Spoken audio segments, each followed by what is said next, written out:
9:05 on Super Talk 99.7 WTN. My name is Chris Hand. So the news last night, I don't know, did you see everybody's talking Taylor Swift? Oh, yeah. It's the thing. It is. People want to talk about it. CNN was all in a tizzy. Not to be shocked, you know.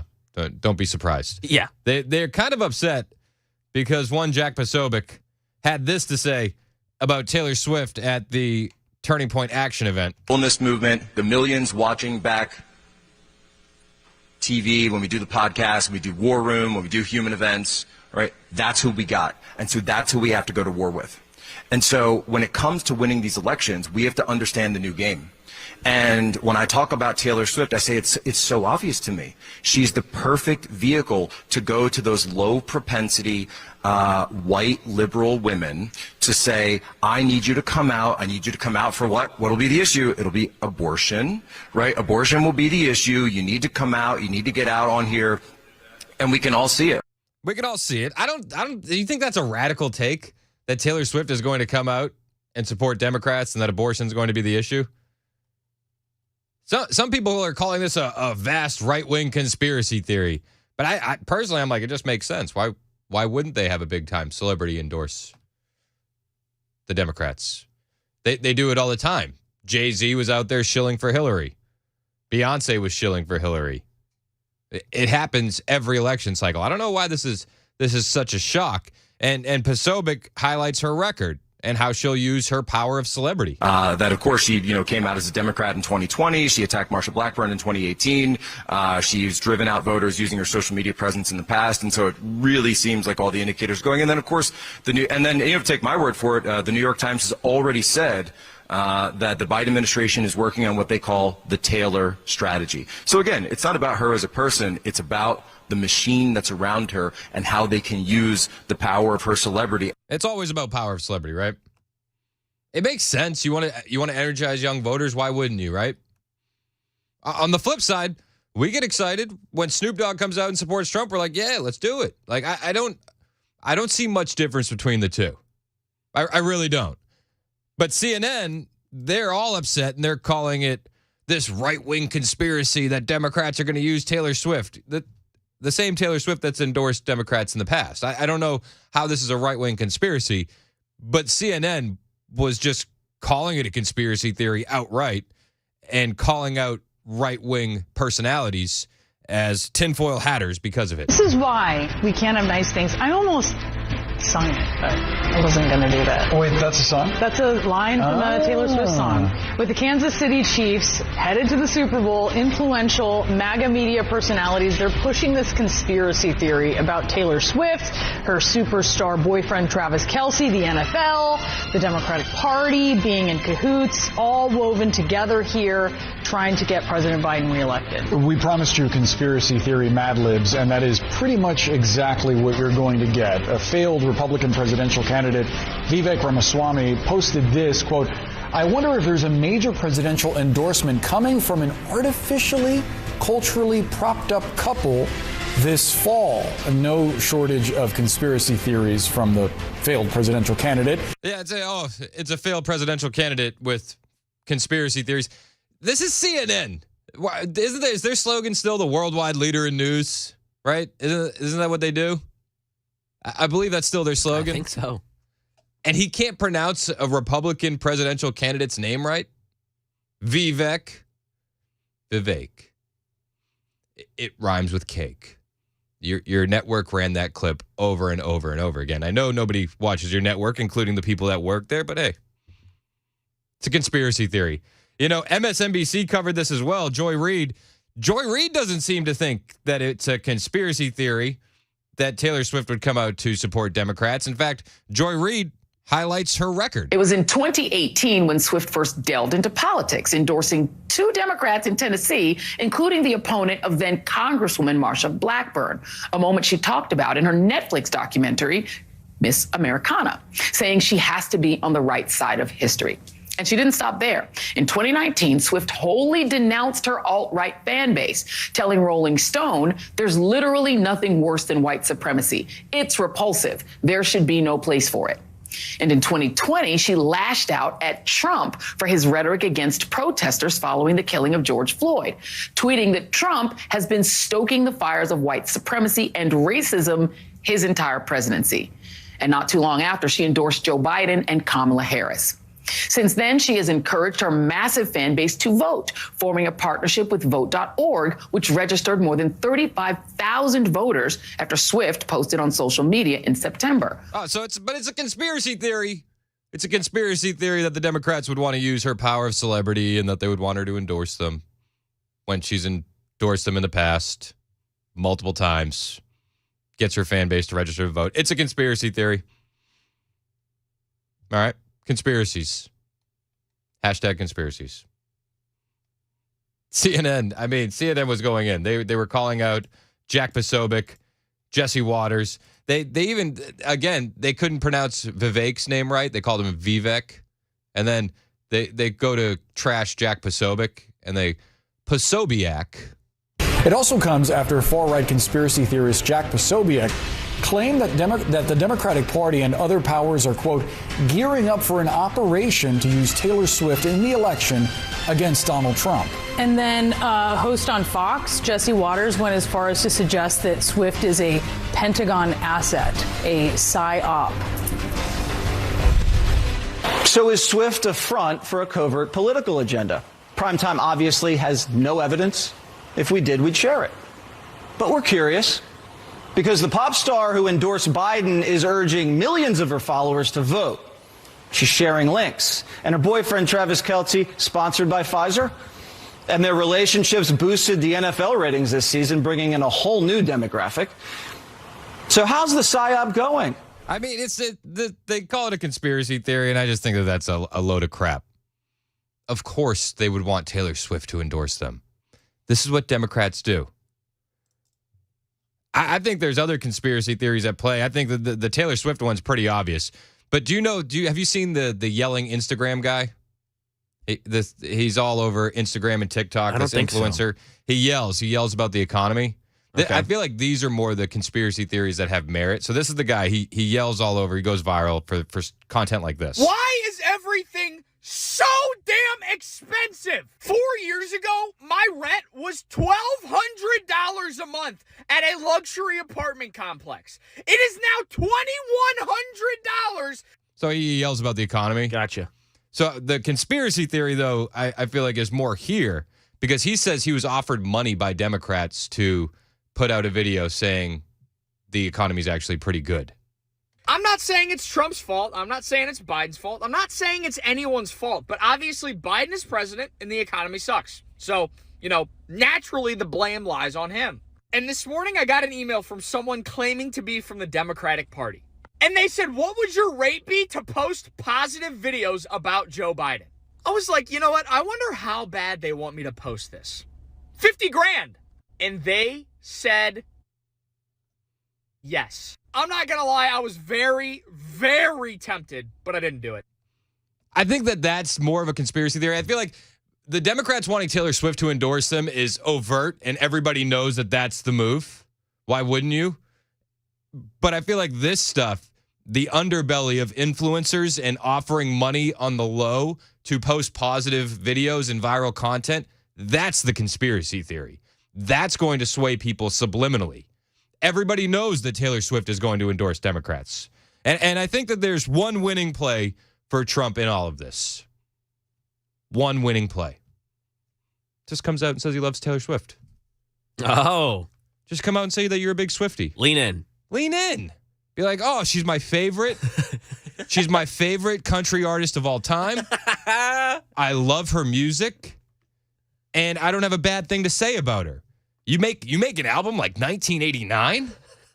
1989? It's like he should defend her the way Michael Jackson fans defend him about his allegations. Oh, yeah. He's like, but he made Thriller. It's like, but she made 1989.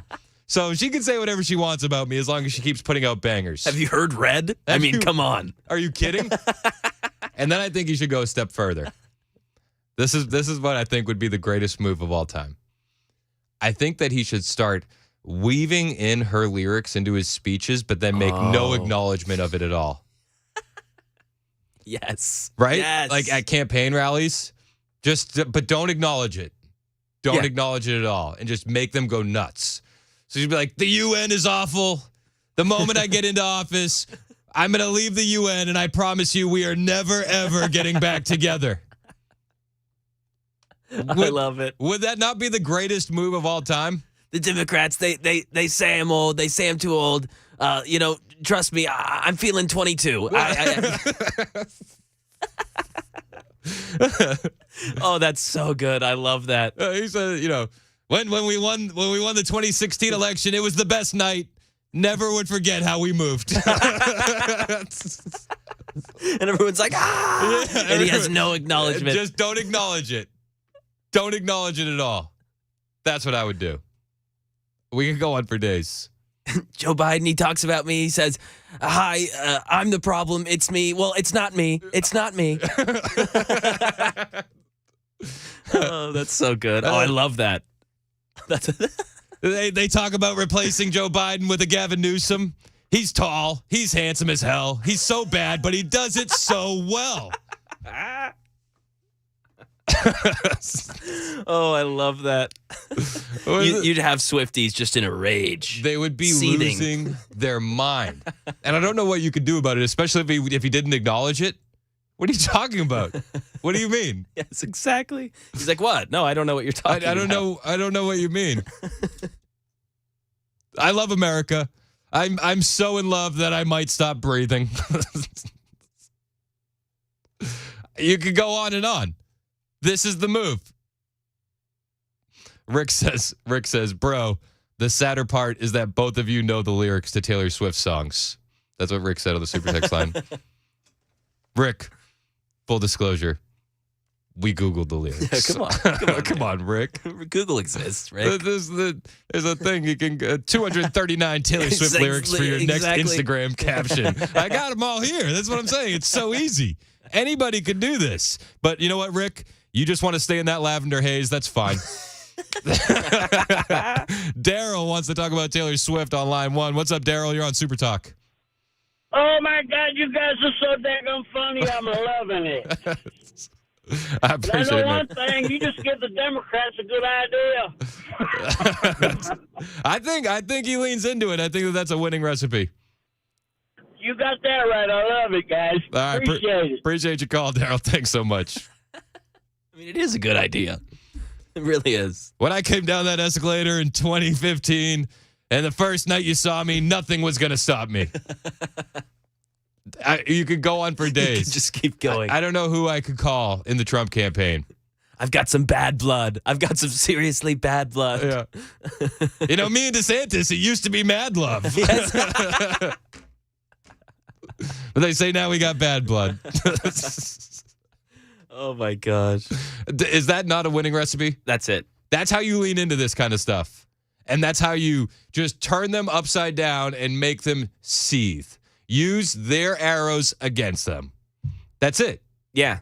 Just show that sort of humility. Like, be aware of what's going on. Like we have talked about DeSantis lacking that sort of ability. But Joe, it's a funny thing. It would be hilarious. That'd be very good. And everybody would die. Oh, everyone think it's hilarious. Besides the Swifties. Exactly. Yes. And that's the best part. You come out, you say you love her music. You're such a big fan of Taylor Swift. Yes. She's one of your favorites. And then you don't acknowledge it ever again, but you just weave this stuff into your speeches. You know? The Democrats, for a moment, these band of thieves in ripped up jeans got to rule the world. But in 2024, we reclaim the White House. Oh, my God. These are all Taylor Swift lyrics, by the way. Yes, if you don't know, which is great if you don't know. Yeah. We've got Google, so. I didn't know. They say these are the popular ones. That's why I'm using them. I'm just showing how easy it is. Yeah, oh, yeah. It is so easy to take these and use them to your advantage. 6347 says, Trump be like, I've been running for president since 1989. 1268. The Biden economy's got you down. I'll be back. We'll shake it off. There it is. That's it. 0397. In 2025, the MAGA economy begin again.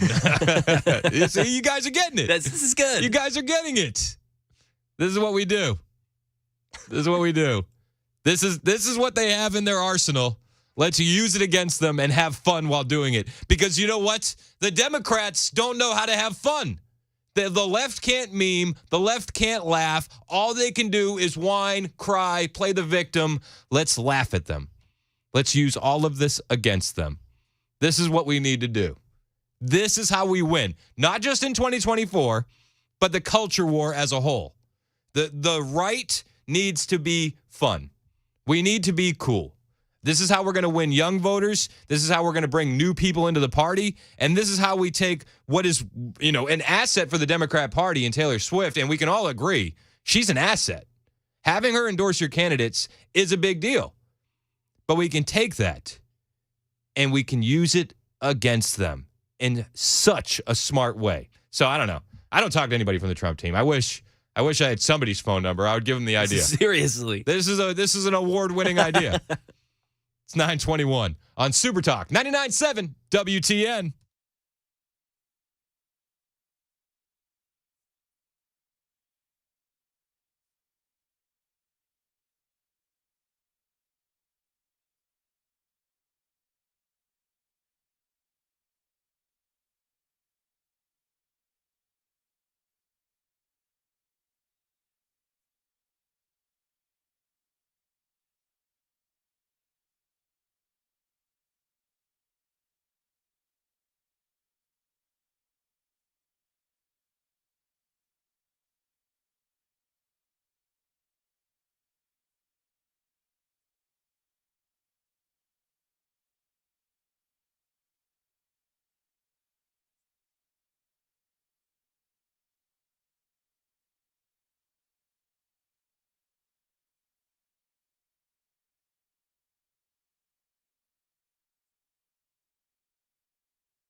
All right, got a problem in traffic right now. It is 440 westbound right there at I-24. You've got a stalled vehicle blocking the right lane there, 440 westbound at 24.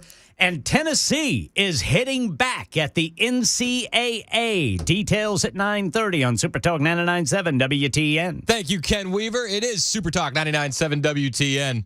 I love you guys on the Super Text line. If you missed the beginning of the bit, I have an idea for Trump to defeat Taylor Swift, because that seems like that's who he's running against now, right? That's what everybody's talking about. So my idea is, he says, he loves Taylor Swift, loves her music, has nothing bad to say about her. And then at his rallies over the next few months, he should start weaving her lyrics into his speeches and then not acknowledge it. Yes. And I thought me and Mac had some good ones. But you guys on the Super Text line are even better. So good. First time texter 4086 said, there's a blank space on your ballot. Write my name. So good.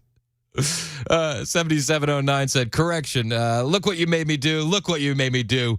We're going to beat Joe Biden and close the border, too. A lot of people want me to figure out a way to get this to the Trump campaign. I want to. Yes, 9716 said this would be one for the ages. I think that this is the money move. Lean into the jokes. Have fun. And a couple people, 8099 and a couple other people. This is the take that I have. It's a spin off of what Michael Keaton's character did in The Other Guys. Have you seen Other Guys? Oh yeah. Other Guys with Will Ferrell and Mark Wahlberg. 100%. Based movie. When you grow up in Boston, it's actually a requirement that you see as many Mark Wahlberg movies as possible. Of course. Yeah, man. Yeah.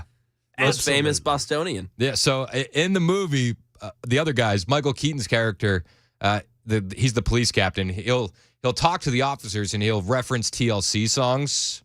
And he'll be like, "What are you talking?" It's like, "Captain, isn't that a TLC song?" And he's like, "I don't know what you're talking about." He's like, "Be safe out there and don't go chasing waterfalls." It's like that's where I got this idea. So I'm gonna try my best. I think that this is the move to lean in and have fun with the whole Taylor Swift angle.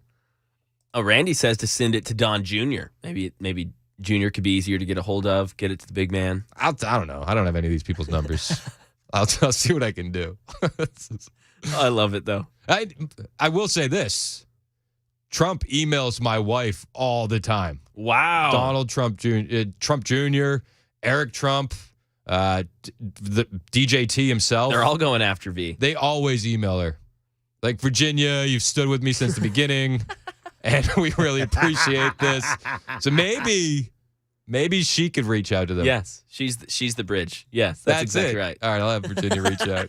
It's 9:30 on Super Talk 99.7 WTN.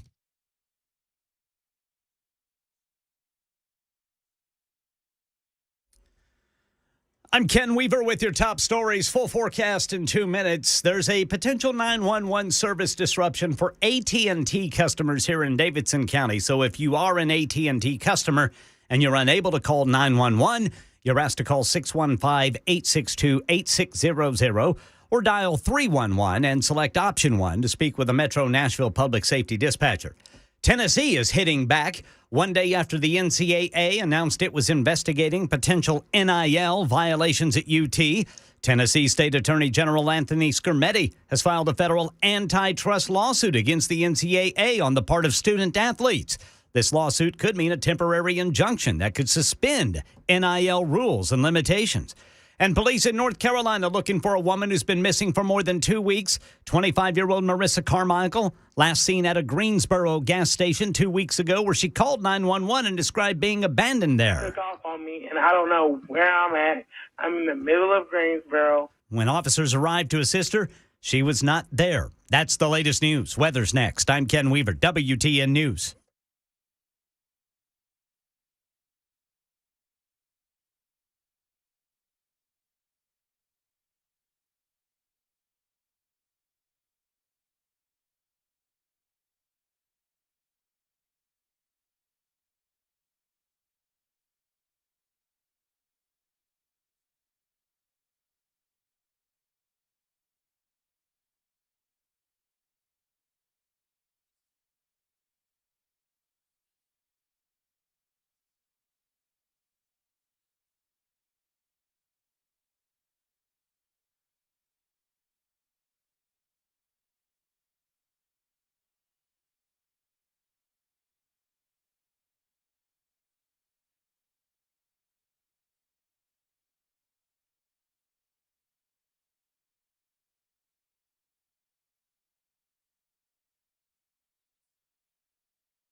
Don't you get it?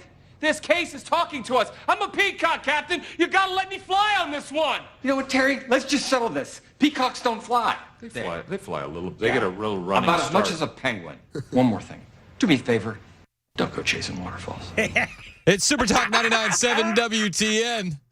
My name is Chris Hand. Don't go chasing waterfalls, guys. It's not safe to do. A lot of texts on the super text line. I appreciate you guys weighing in at 615-737-9986. You're welcome to call in as well. Thank you. Welcome to the Chris Hand Show. Mac is producing, Ken Weaver in the newsroom, but you are the most important member of our crew. So the podcast will be available for our idea on how to beat Taylor, how Trump beats Taylor Swift. Oh, yeah. Share it far and wide. I'll tweet it out later today, and then we'll try to get it to the Trump people. Somebody said we should send it to Marsha Blackburn's team. Maybe. That could be one step. Don't we have that one guy's email? Oh, yeah, we do somewhere. I thought he was going to buy us breakfast that day. He didn't buy us breakfast. Did not. No. Apparently only Democrats misuse campaign funds. I don't know. Have you heard this Cori Bush story? Cori Bush is in trouble because word on the street is that she misused campaign funds for security. She's officially under investigation by the DOJ. Cori Bush. Now, if you remember, Cori Bush is a member of the squad. She's out of St. Louis. But if you remember in 2021, when she was defending defunding the police, she was also at the same time defending her need for excessive security. I'm going to make sure I have security because I know I have had attempts on my life and I have too much work to do. There are too many people that need help right now for me to allow that. So if I end up spending $200,000, if I spend $10 more on it, you know what? I get to be here to do the work. So suck it up, and defunding the police has to happen. We need to defund the police and put that money into social safety net. All right, yeah, so suck it up. Needs to happen. Well, now, Cori Bush, suck it up. You are being investigated by the Department of Justice for allegedly misusing those government funds meant for private security. Punchbowl News was the first one to report that the DOJ is conducting the criminal probe into Miss Bush. The outlet cited 6 sources for the allegation. And on Monday, the Justice Department subpoenaed the House Sergeant at Arms for records related to the misuse of federal security money. The House clerk read a message from the office of the Sergeant at Arms, formally notifying the House chamber that the office had been served with a grand jury subpoena by the DOJ. According to the official House website, it reads, the Sergeant at Arms is the chief law enforcement and protocol officer of the House of Representatives and is responsible for maintaining order in the House side of the United States Capitol complex. The Sergeant at Arms reviews and implements all issues relating to the safety and security of members of Congress and the Capitol complex. The Sergeant at Arms also coordinates extensively with the U.S. Capitol Police and various intelligence agencies to assess threats against the members of Congress and the Capitol complex. Reports did not initially name which House Democrat was involved with the investigation, but it's come out that this House Democrat was previously investigated by the Federal Elections Commission for misusing campaign funds for private security. And Cori Bush, well, she's denying everything. Shocker. I know. I don't want you to be shocked. She's denying it all. This is what her denial sounded like just yesterday. I hold myself, my campaign, and my position to the highest levels of integrity. I also believe in transparency, which is why I can confirm that the Department of Justice is reviewing my campaign spending on security services. I believe in transparency, she says, after the investigation has become public, right? It's very, very easy, very convenient to be transparent about things people know. So she's decided to be transparent. We thank her for that. Thank you for your transparency. Democrats, the most transparent political party there is, I'm sure. But she denies everything. This woman denies everything. And then she blames right-wingers for this as she reads from her script. She reads from a script the entire time. The script probably written by lawyers, so that way she doesn't get herself into any more hot water. But, of course, it's the evil right-winger's fault that she is under investigation for misusing this money.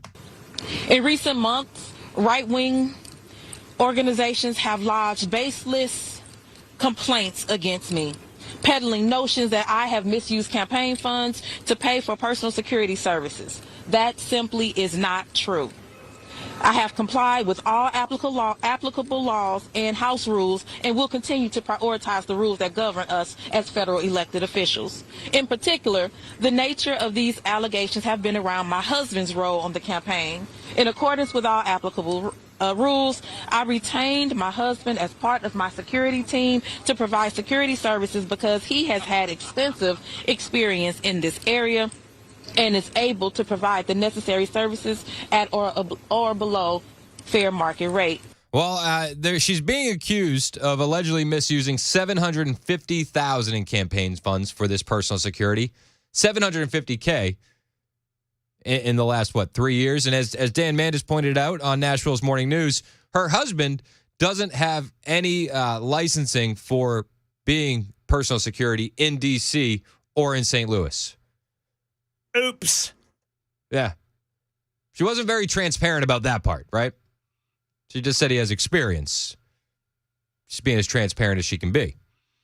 Bush told reporters that she's cooperating with this investigation into her alleged misuse of campaign funds. Now, if Rep. Cori Bush is found guilty of misusing campaign funds by the Department of Justice, she could be removed from Congress. And that's not even from me. I'm not the one saying that. That's a fellow Democrat colleague, Rep. Jared Moskowitz, telling Daily Mail. She could be out. Bush is a squad member, progressive Democrat, and yes, she's being investigated. Now, the Missouri lawmaker married one of her bodyguards and has spent more than $750K on security with him since she was elected in 2020 out of her campaign account. So she takes it out of her campaign account. She gives it to her husband. Does that not benefit? Is she not enriching herself with campaign funds? Am I missing a step? It sounds like corruption. It sounds like corruption with extra steps. Right? Oh. Does it not sound like corruption with extra steps? That's pretty transparent. She's very transparent about it. Bingo. Bush's confirmation that she's under this federal criminal investigation shook both Republicans and Democrats. I'm sure there's a lot of people looking around like, please don't look at my finances. They're looking at Democrats' finances. Crap, we're next. That's probably what they're thinking. And they're all saying if she's guilty, she could be booted from Congress, much like George Santos.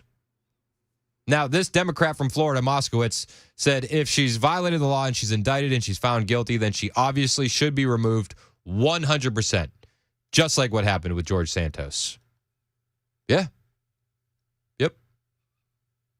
But it didn't stop her from dabbling in the conspiracy theories, shall you, that this is a vast right-wing extremist conspiracy.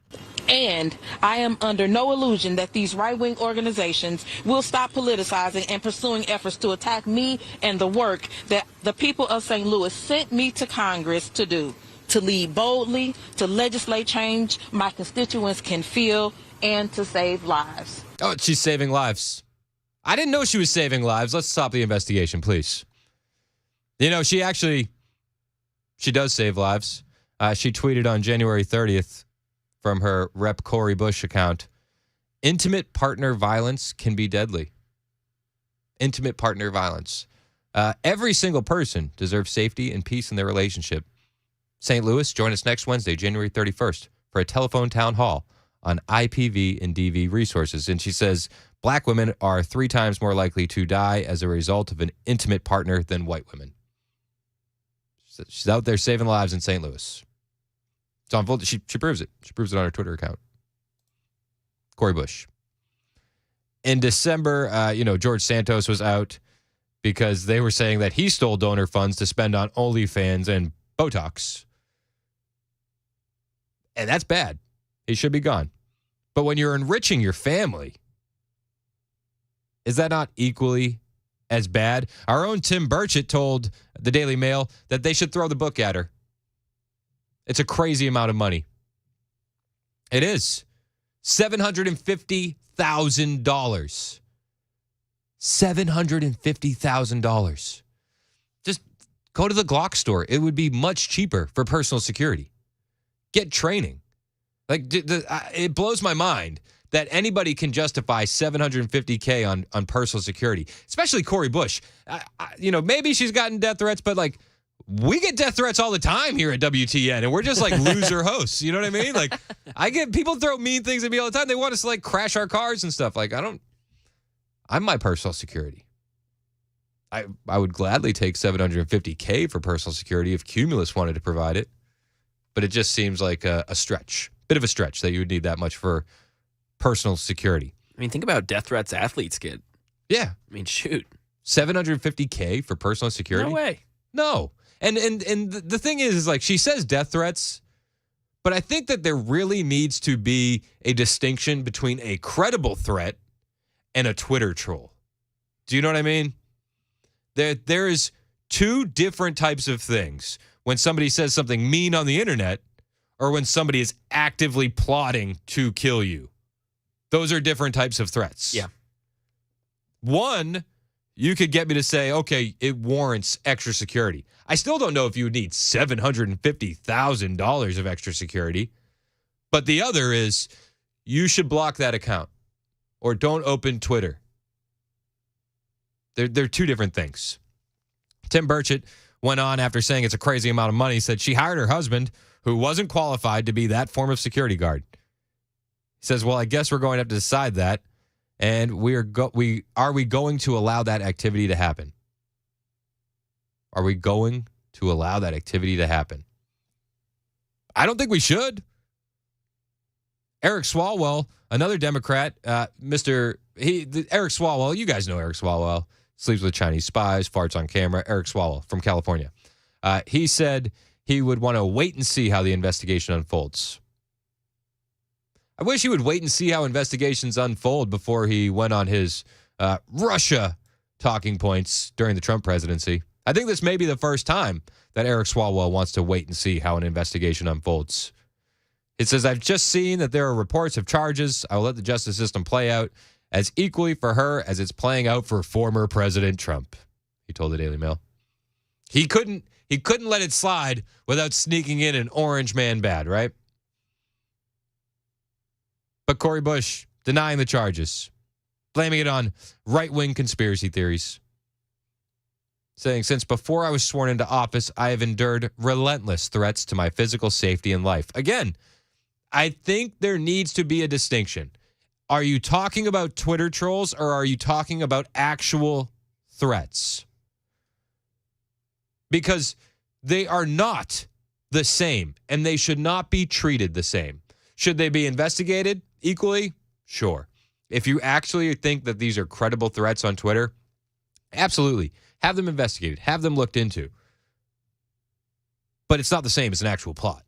Somebody saying mean things on the internet is not a credible physical threat to your safety and life and doesn't warrant $750K in security. It just doesn't. I don't know. She'll probably give a press conference and say, these right-wingers, they don't think that I have credible threats. It's always the right-wingers' fault, right? And I am under no illusion that these right-wing organizations will stop politicizing and pursuing efforts to attack me and the work that the people of St. Louis sent me to Congress to do, to lead boldly, to legislate change my constituents can feel, and to save lives.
All right, drivers, especially if you're on 24 north of Nashville, you've got rolling roadblocks again today. Some pothole patching. That is impacting 24 eastbound there through Montgomery County. That's about a 74-minute delay if you're headed to Nashville.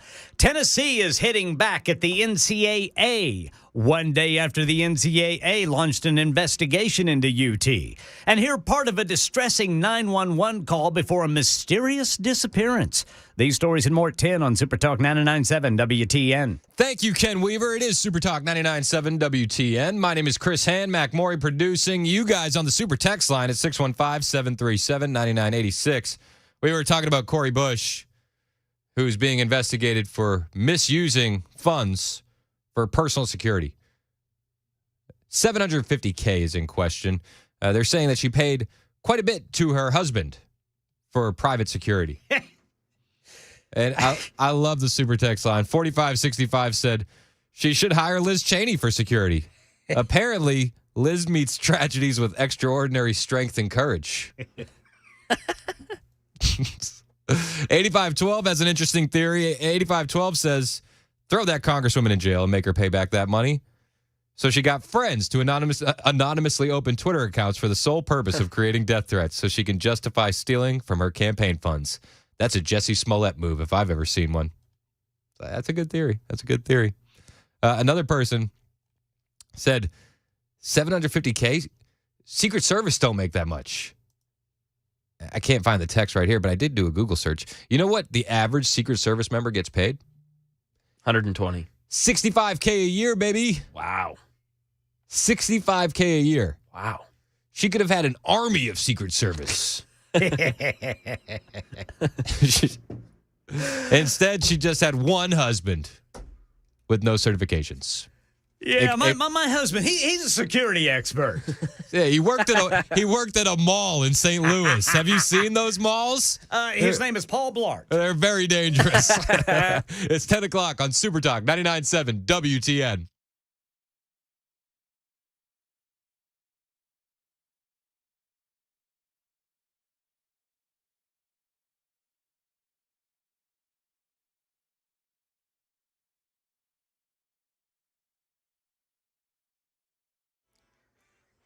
Ten o'clock on the dot. I'm Ken Weaver with your top stories. Full forecast coming up in 2 minutes. There is a potential 911 service disruption for AT&T customers here in Davidson County. If you are an AT&T customer and unable to call 911, you're asked to call 615-862-8600 or dial 311 and select option 1 to speak with a Metro Nashville Public Safety dispatcher if you have an emergency. Tennessee is hitting back. One day after the NCAA announced it was investigating potential name, image, and likeness violations at UT, Tennessee State Attorney General Anthony Skermetti and his counterpart in Virginia have filed a federal antitrust lawsuit against the NCAA. And this is on part of student athletes. Skermetti accuses the NCAA of constantly changing the rules and guidelines to the point that they go against state laws, which hurts the ability of student athletes to get fair compensation for their name, image, and likeness. This lawsuit could mean a temporary injunction that could suspend NIL rules and limitations. A mystery in North Carolina. Took off on me, and I don't know where I'm at. I'm in the middle of Greensboro. That is part of the last anyone has heard or seen of 25-year-old Marissa Carmichael, who you just heard in that 911 call to police to report she had been left at a gas station. I don't know where I am in Greensboro. I just got all my stuff throughout the car. He took off with my phone. I have no clue where I'm at. When officers arrived to assist her, she was not there. Now police say Carmichael is missing. She's 5'4". She's biracial female, 260 pounds, with long black and blonde braids, with a heart tattoo on her face and a butterfly near her eye. Money News, the private payroll processing firm ADP says 107,000 jobs were added this month, fewer than expected. Here's Elizabeth Schulze on what it means ahead of today's decision on interest rates, the first decision of 2024. The Fed today is expected to keep rates on hold at their current level, but the central bank has already penciled in 3 rate cuts this year, and that would make it cheaper to borrow money for a new car or home loan or to pay off your credit card debt. That's the latest news. Weather is next. I'm Ken Weaver, WTN News.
Hey, it's Chris Hand from my friends at Busy Bee Plumbing, Heating, and Cooling. You heard our weather guy.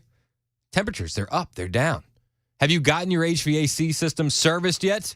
Before you know it, you're going to be cranking that AC, and you're going to have mornings where it's freezing cold and you want to kick on the heat to get the chill out of the air. And if you haven't serviced your system, do it now the best way, the Busy Bee way, with Busy Bee Plumbing, Heating, and Cooling. Don't wait for a problem to pop up with your heat this time of year. Be proactive. Keep your unit in tip-top shape. Now, whether you need that annual maintenance or it's not working right and you need to repair it, or even worse, replace it, the guys at Busy Bee Plumbing, Heating, and Cooling are the ones who I trust, and you're not going to find a better value on replacement systems. These guys offer up to 12 months, no payment, no interest with approved credit, and it'll pay in so many ways to sign up for that annual maintenance on your plumbing, heating, and air systems from Busy Bee.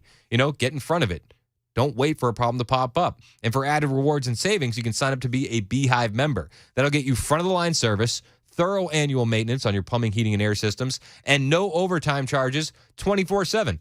Plus, 10% off all repairs. It will pay for itself to be a Busy Bee Beehive member. Plus, they have convenient Saturday availability for those maintenance calls, so you'll never be left out in the cold. Busy Bee, they're your Rude Pro partner for satisfaction guaranteed. Call Busy Bee Plumbing, Heating, and Cooling. 615-775-7833. That's 615-775-7833. Or online at busybeehvac.com.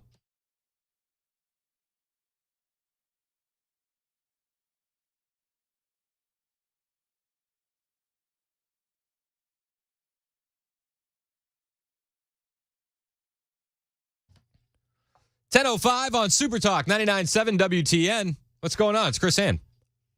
Phone lines are open. Text line is open. 615-737-9986. Mac Morey producing. Ken Weaver in the newsroom. You guys jump into the show. Get involved. We appreciate you. And you can listen wherever you go with the iHeartRadio app, the TuneIn app, the 99.7 WTN app. You can get the show and share it with your friends after the fact on Apple Podcasts, Spotify. Less commercials that way, too. It's a good move. It's a good move. It gets sent right to your phone. And it gets sent with a picture of me. So it's like 2 for 1. People love the picture. Check it out. So we were talking about Cori Bush and her alleged misuse of funds for security, i.e., pocketing cash between her and her husband, allegedly. She's not the only squad member that's been in hot water, though. Ilhan Omar, she's been in some hot water too. Have you seen her speech? I have audio of it. It's hard to understand because we don't speak this language. annaga haddii aan nahay dad Soomaali ah waxaan nahay dad isjecel. So it's going viral. She is giving this speech and people are not happy about it. There's actually calls for her to resign over this speech. She's facing backlash because in this speech, she says that she wants to make the U.S. bow to Somali interests. Seriously, this is what she said. In remarks she made to a crowd that included Somali leaders in Minneapolis at a Minneapolis hotel, this Democrat, who was born in Somalia, appeared to prioritize Somali interests over Americans. She even talked about expanding Somalia's territory.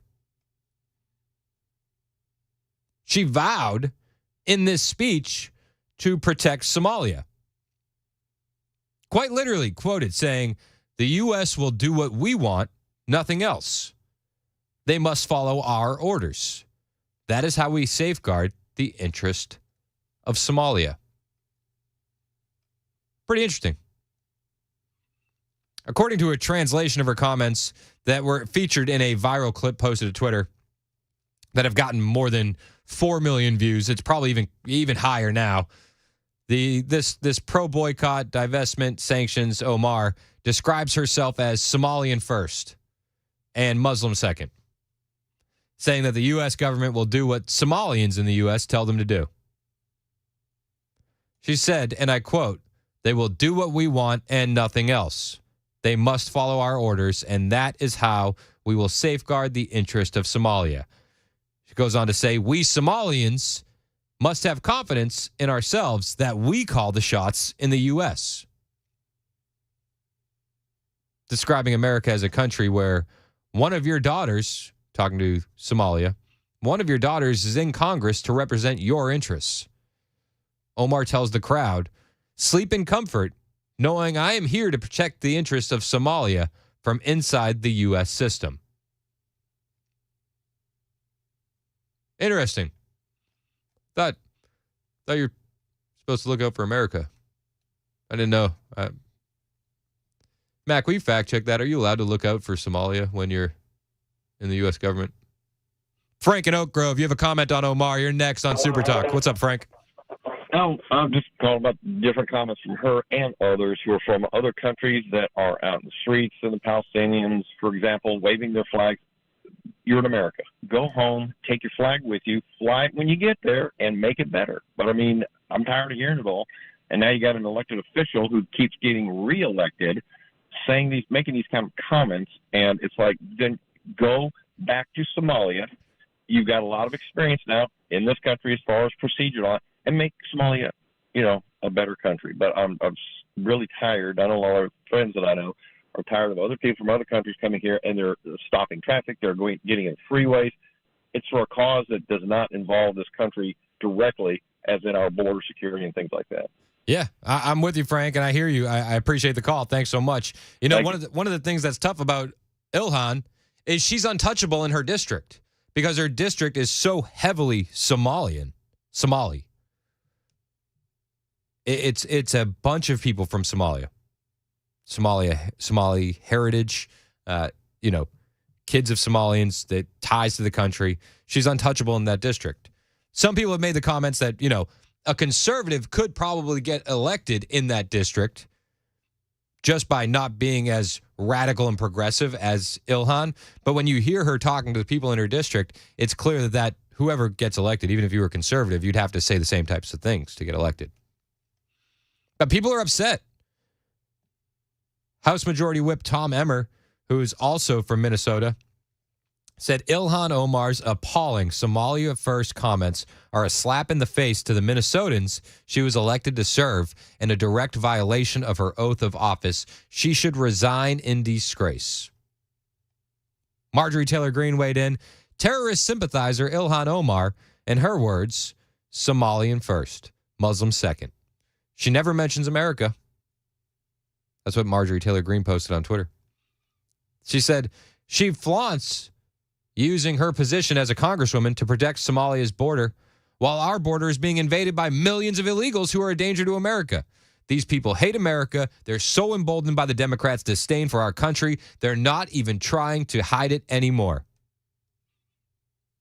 She then called on Americans to get out and vote in 2024. Bring your whole family, bring your friends, bring every like-minded patriot you know to the polls. We, the people, have a country to save. Donald Trump Jr. weighed in. He said, listen to it all. It's not hyperbole when we say our representatives are putting America last. And I think that is so true. She quite literally says in the video, Somalia first. She says she's there to protect Somalian interests inside the U.S. system. Am I missing something? Daryl in Sparta, you're next on Super Talk. Daryl, am I missing something in these comments?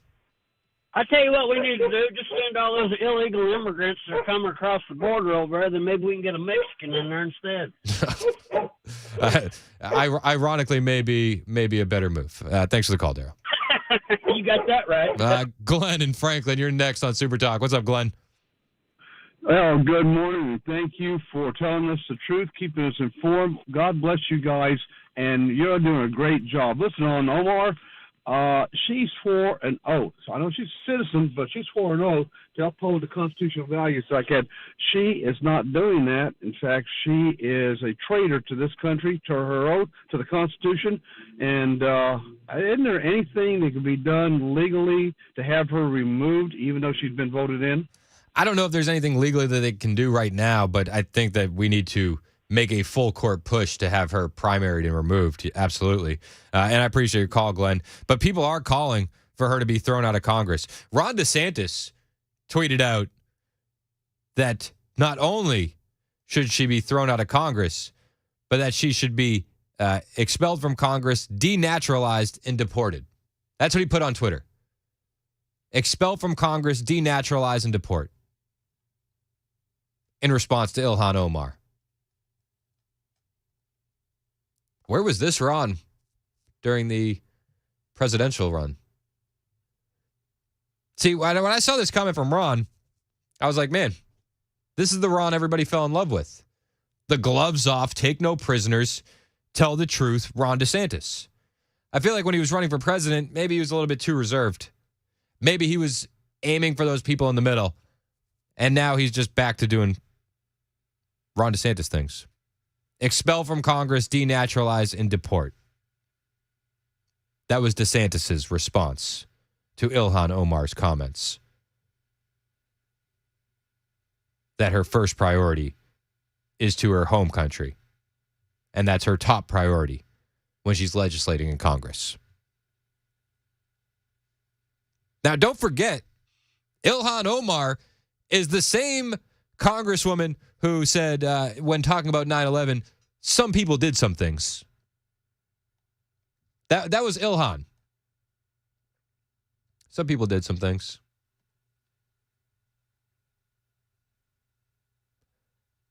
It's just wild that we're still having to even discuss this kind of stuff, that America First gets labeled racist and extreme, but you have somebody sitting in Congress who's quite literally saying another country first, and it's totally fine with the left. Totally fine. Unbelievable.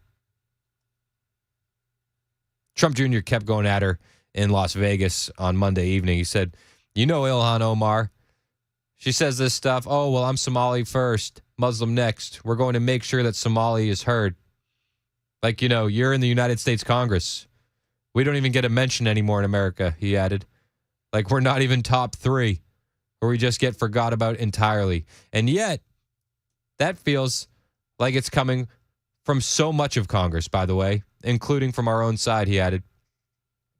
John Jr. then slammed Mitch McConnell for also being out of touch with the average American by claiming that, you know, funding the war in Ukraine is a top priority of U.S. citizens.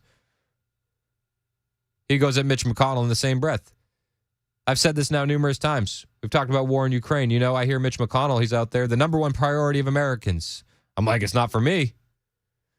So many people in power here in this country don't have our priorities in order.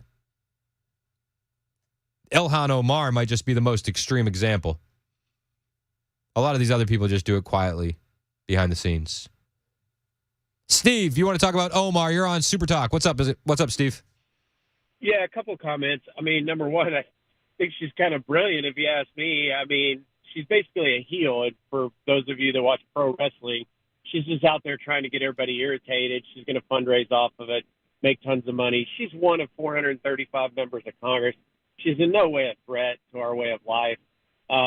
When we pay this much attention to it, it's like a little laser pointer in a cat, right? We're just all distracted by it. People, you watch, people are going to try and run somebody against her, spend all kinds of money to beat her, and that's money that could be going in to try and get back the Senate or try and increase the majority in the House. Instead, we're distracted with one idiot.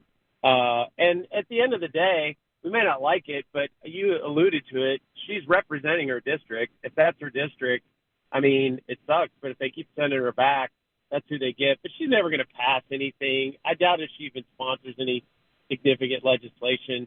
I don't know. I think it's just a big distraction. I don't think people should pay any attention to her at all, because all it does is empower her, embolden her, and let her raise more money. Well, what do you think that this distraction is distracting people from, Steve? Oh, I mean, we got people calling for war with Iran, which is just insane to me. Yep. We've got stuff going on in the Middle East, which again I think is stuff we shouldn't be paying attention to. We really don't put America first. We think of America being first as America always winning, and that's not the way to think of it. We need to be thinking about, the states themselves, not these globetrotting across the world, with our big military and all this stuff and, winning. It's just like there's so many, probably 90% of the places we're at in the world we have no business being, and we should just bring those troops home, park them on our borders here, the northern and the southern border, not just the southern border, and let those troops be home with their families and defending actual Americans instead of oil interests and chemical interests and corporate interests around the globe. Let's get back to American interests here. I agree with a lot of what you say, Steve. I really do. And I appreciate your call deeply, and thank you for that. But as far as Ilhan, maybe it is a distraction, but I still think she needs to be dealt with. I still don't think that we should have a sitting member of Congress saying that they should put another country first. Call me old-fashioned. Brent in Winchester, you're next on Omar. What's up, Brent? You're on Super Talk. Hey, Chris. What's up, Brent? First post. We lost Brent. All right, Brent, we'll try and get you back after the break. I did get a text here from 4978. Didn't she marry her brother? I believe so. I believe so. I'll have Mac fact check that. I already did. That's not true. She didn't marry her brother? Don't think so. Pretty sure that's the rumor. Yes, that is exactly what it is. But you know what they say about rumors? They don't disappear, right? That's high school logic. I don't know. Hang out with us. It's 1021 on Super Talk 99.7 WTN.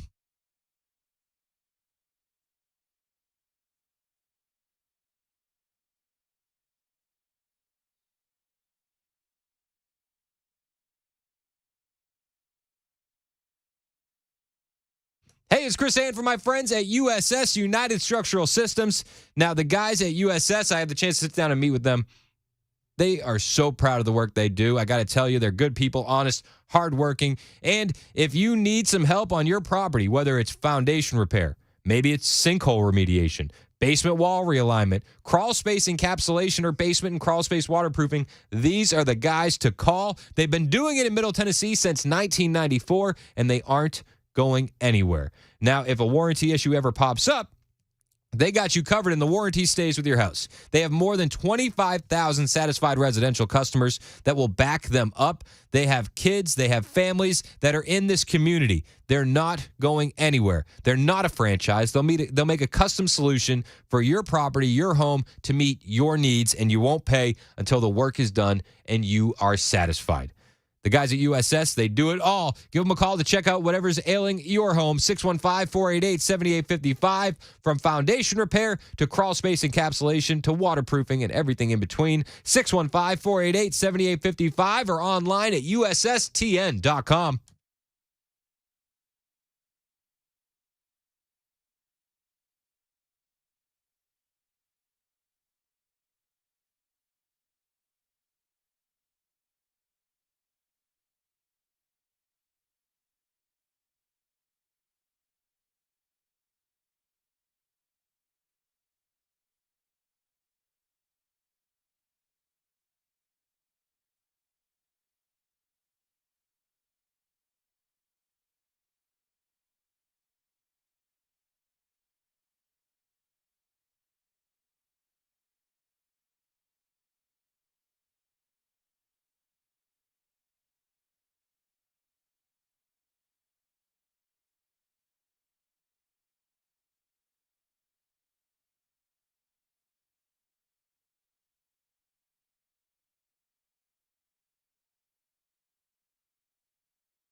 All right, got some pothole repair causing big delays right now if you're on I-24 north of Nashville.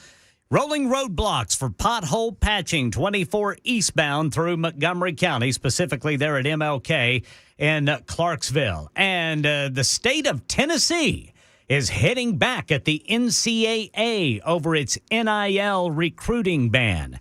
We'll tell you about it at 10:30 on Super Talk 99.7 WTN. Thank you, Ken Weaver. It is Super Talk 99.7 WTN. So I was under the impression that Ilhan Omar did marry her brother. And I found this story from the Daily Mail, February 2020, where Somali community leaders seem to say, yes, that happened. And that she was telling them that she was willing to do what she had to do to get him papers to keep him in the U.S.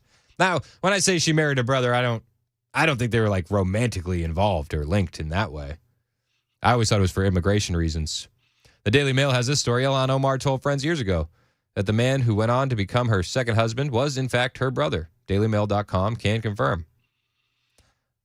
Abdihakim Osman. Pretty good, right? First try. Taking a stab at it. Not bad. Sounded good, right?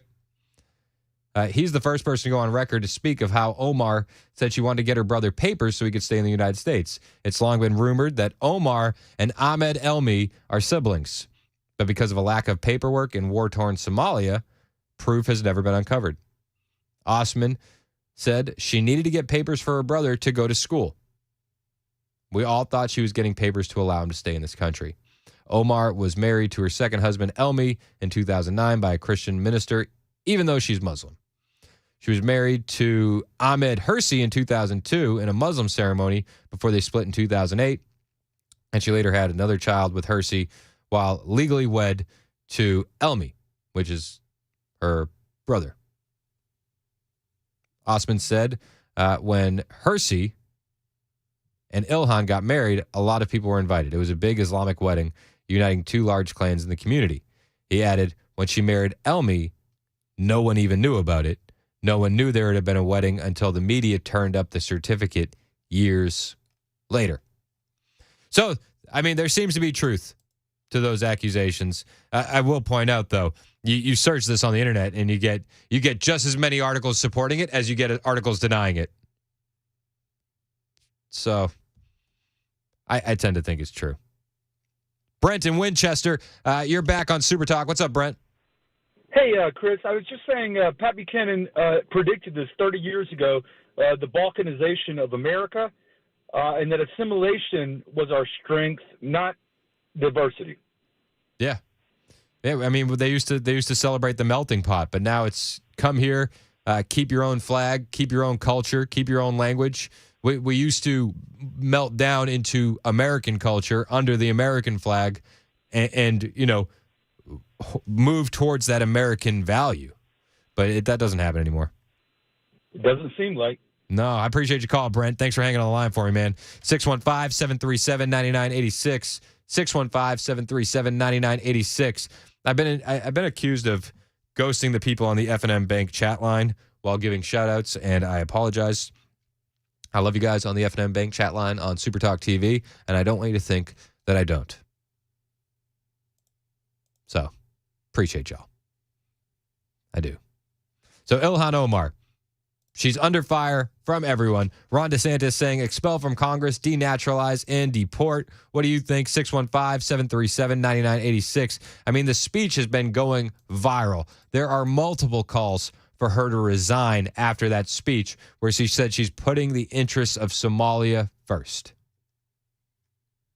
Somalia first. It's wild that we're here and this is happening. But it's not surprising. It's not surprising in the least. And she's had many calls to resign. Many, many calls. Libs of TikTok asked Speaker Johnson, when will Republicans hold a vote to expel Ilhan Omar from Congress? She's a traitor to America. Santos was expelled for less. It's a hot take. Do you think Santos was expelled for less? Many people echoing that same thing. Liz Wheeler said George Santos was expelled from Congress by his own party because he lied on his resume. Ilhan Omar says she's Somali first, Muslim second, never says she's American, and threatens to make the U.S. bow to Somali interests. Expel her, you cowards. It's 10:30 on Super Talk 99.7 WTN.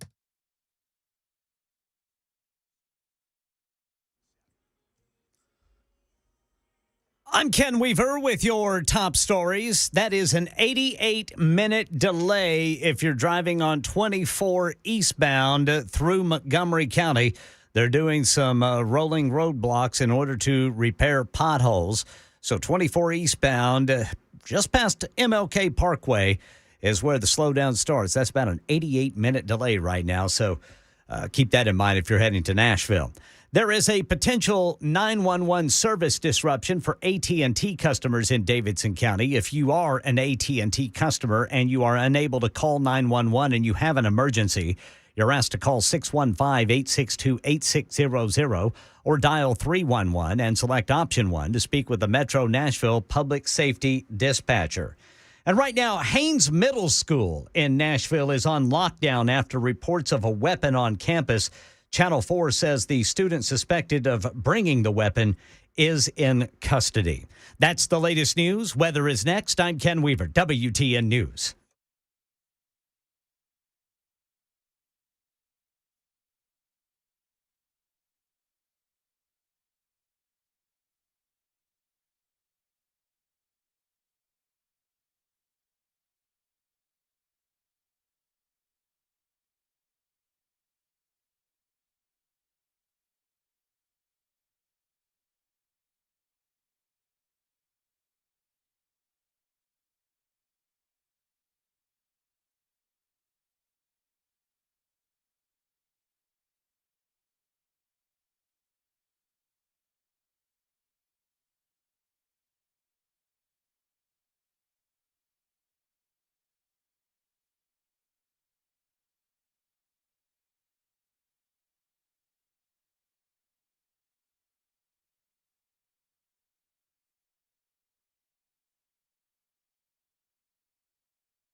Oh, when the glass shatters, you know what time it is.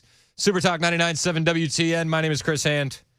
This is one of my favorite bumper musics that we have. Oh, yeah, it gets me going. Gets the people going. 615-737-9986. Listen anywhere with the iHeartRadio app or the TuneIn app. Get the show on podcast, Apple, Spotify, all the things. We have all the things. Very nice things. The best things, as some would say. So I did want to talk, excuse me. I did want to talk about what's happening here in Nashville and the pro-lifers that are facing 11 years for their protest in Mount Juliet, and kind of dive into the hypocrisy that we're seeing because of it. So just to rehash, and I know that you probably are aware of the story. 6 pro-life activists were at an abortion clinic. They were protesting. They were inside. They were praying, singing hymns. That's what they were doing. It quite literally, this is what it sounded like.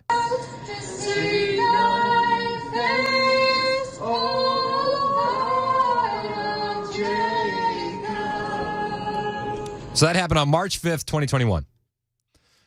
For the crime of praying and singing in this abortion clinic, these 6 activists are now facing a maximum of 11 years. 11 years. It's unbelievable. A Nashville jury found these 6 pro-life activists guilty yesterday for violating the Freedom of Access to Clinics Entrances Act and conspiracy against rights based on charges that have been brought by Joe Biden's Department of Justice. Pro-life activists Chet Gallagher, Coleman Boyd, Heather Adani, Cal Zastro, Dennis Green, and Paul Vaughn all now face up to 11 years in prison for a peaceful protest in the hallway outside of a Mount Juliet abortion clinic. The DOJ's October 22 release about the charges alleges that Gallagher utilized social media to promote a series of anti-abortion events scheduled for March 4th to 7th, 2021 in the Nashville area.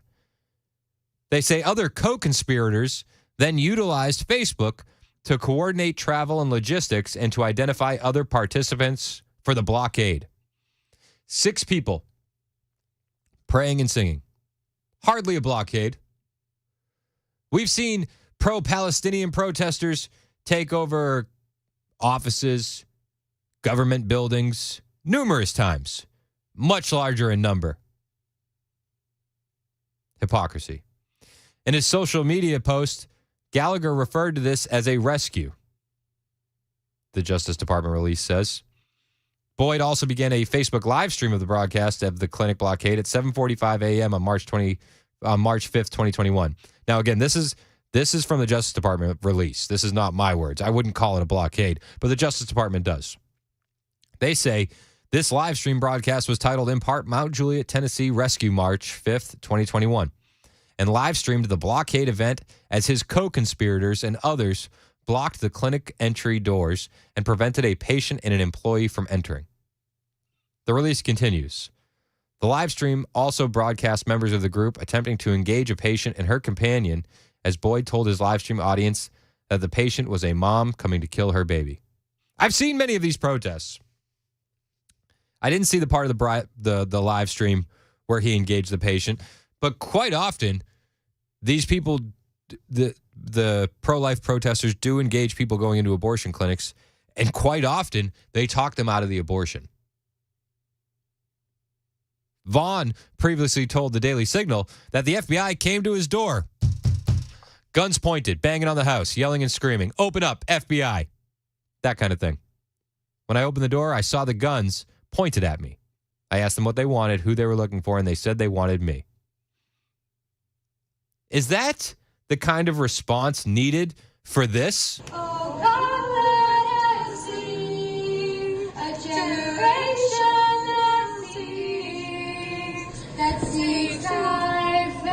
The FBI coming out to your house guns out, I would be willing to bet that if they sent him a letter, he would have shown up. Vaughn says he had kids walking in the yard, out to get in the car, go to school. He was about to take them to school. Other kids in the house. So seeing that the easiest path to de-escalation was me in handcuffs, I stepped outside and put an end to the ranting and banging and yelling. Of course this gentleman wasn't going to escalate with the FBI. This is a peaceful protest. I know the Democrats don't understand what peaceful looks like. They envision peaceful as, burning down police stations. But this is actually a peaceful protest. After the FBI put this man in handcuffs and in the car, his wife came outside. She had been in the back of the house with their 18-month-old baby.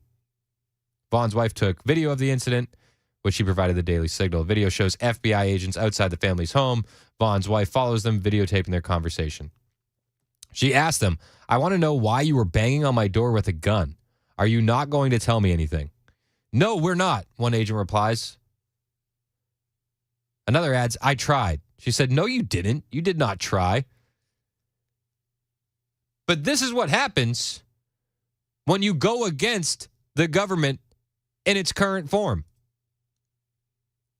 Now, these people are being treated as just absolute domestic terrorists, and they've been found guilty of this blockade, and they've been prosecuted under the FACE Act, and they face up to 11 years in jail. 11 years. Should this not just be a minor trespassing charge? It blows my mind that these people are being treated this way. And then on the flip side, if you're a radical leftist, you get your charges dropped.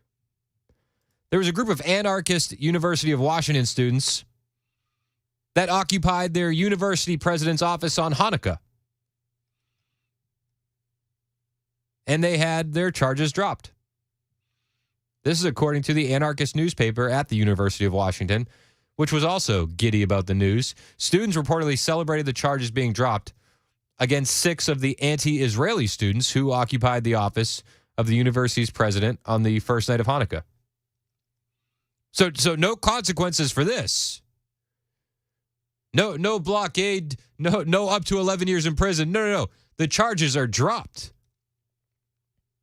because the government in power is leftist and radical. And they celebrate this win. And they also celebrate the fact that pro-lifers face up to 11 years in prison.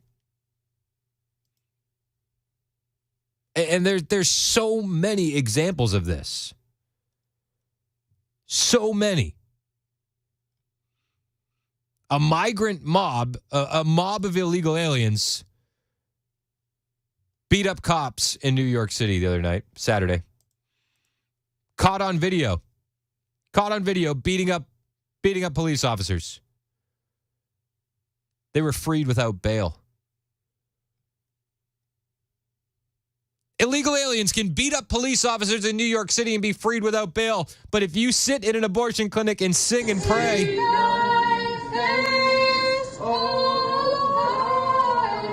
you face up to 11 years in jail. This mob of illegal aliens that beat up 2 cops in New York City, what happened? Well, the cops asked them to move along. That's what happened. And they turned on the police officers. The footage shows an officer and a lieutenant asking them to move along around 8:30 p.m. Saturday night before things quickly get rowdy as a scuffle breaks up between the cops and a suspect who is wrestled to the ground. Well, that's that. And then once the guy's on the ground, that's when the rest of the group jumps in, starts swinging at them, kicking the cops in the face, in the back, in the neck. And they're released without bail. Unbelievable. But if you sit in an abortion clinic and you pray, this is what potentially 11 years in prison sounds like.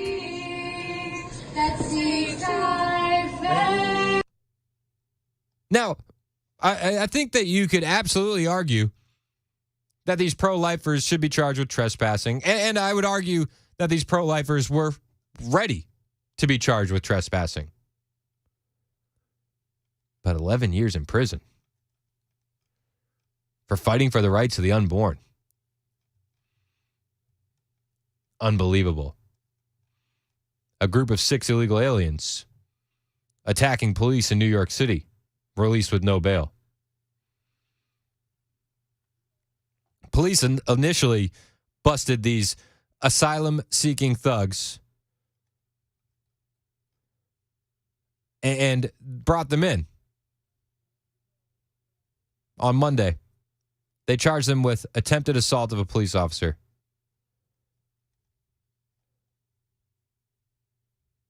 And they were released without bail.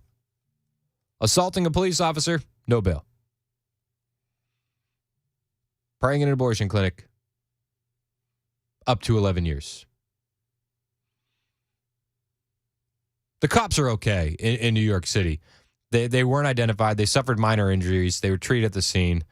Cuts to the face, bruising to the body, according to sources. But these people that were released without bail in New York City, the illegal aliens that assaulted the cops, one of them has 2 open cases in Manhattan for assault and robbery. How can you release him with no bail? It doesn't make any sense. The Justice Department has been radicalized in this country.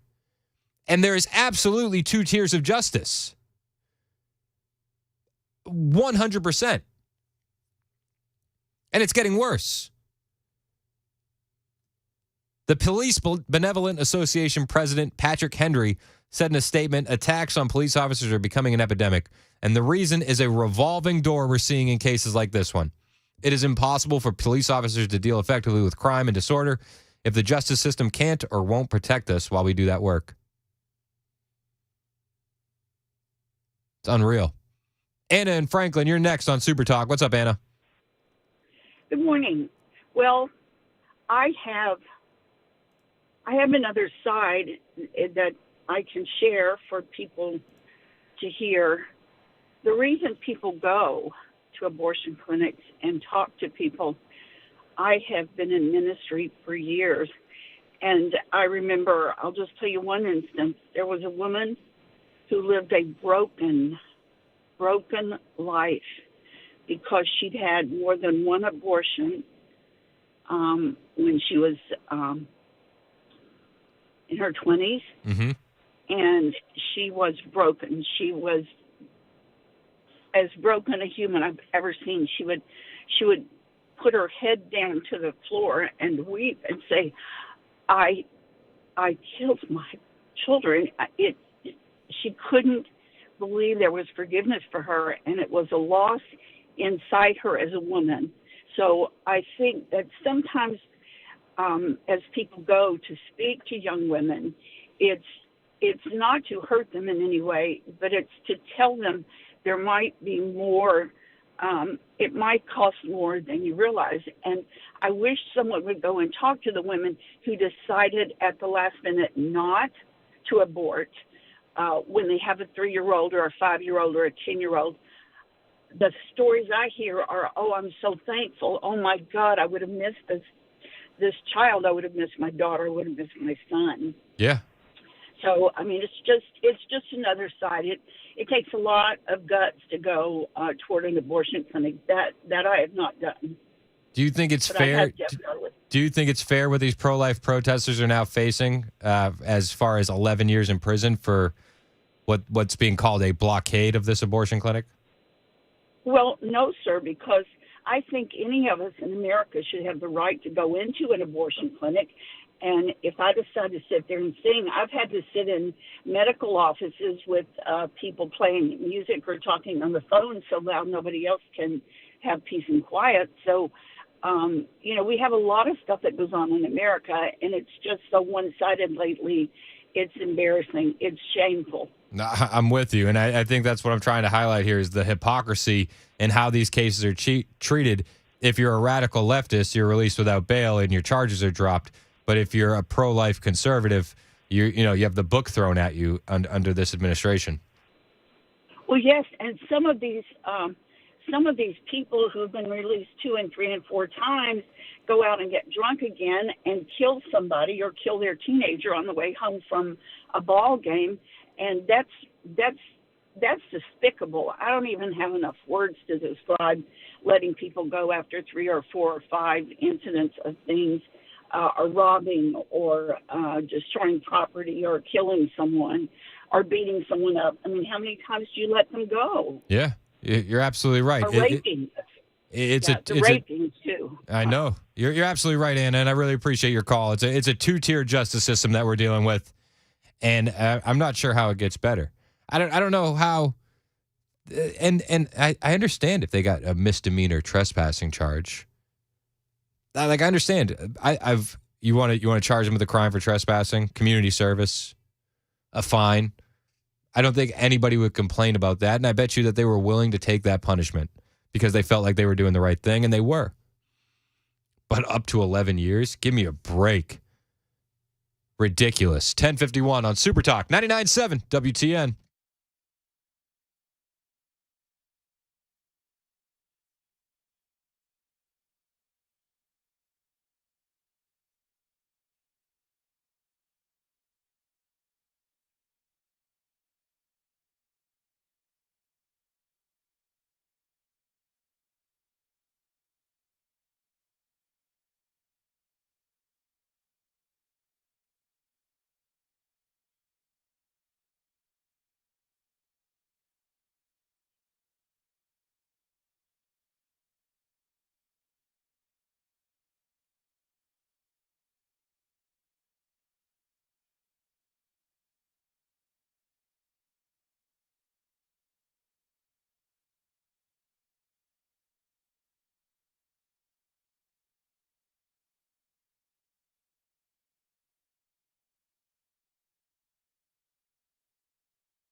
All right, the traffic delays due to potholes are really turning into a problem. We've got a 136-minute delay through Montgomery County right now.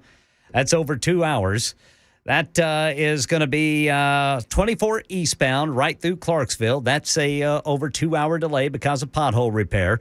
Now we've got one going on in Davidson County. This is going to be just past McCrory Lane on I-40 westbound. Pothole patching going on there. And heads up Rutherford County. Crews are going to be repairing potholes there on 24 tomorrow. We'll tell you where coming up at 11 on Super Talk 99.7 WTN. Thank you, Ken Weaver. A lot of reaction from the protesters in Mount Juliet at the abortion clinic facing up to 11 years.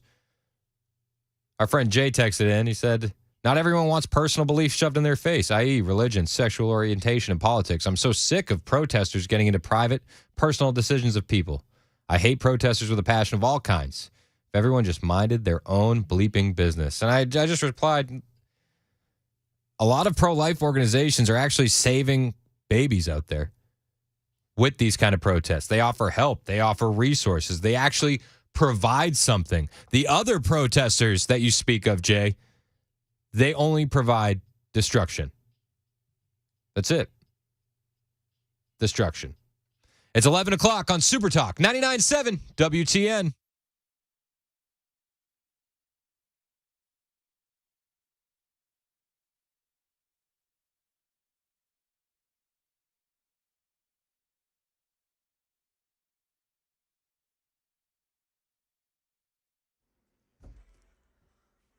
Eleven o'clock on the dot. I'm Ken Weaver with your top story. So, yeah, a more than 2 hour delay right now, eastbound 24 through Clarksville because of pothole patching. You've got pothole patching going on 40 westbound just past McCrory Lane here in Nashville. And now for you, Rutherford County.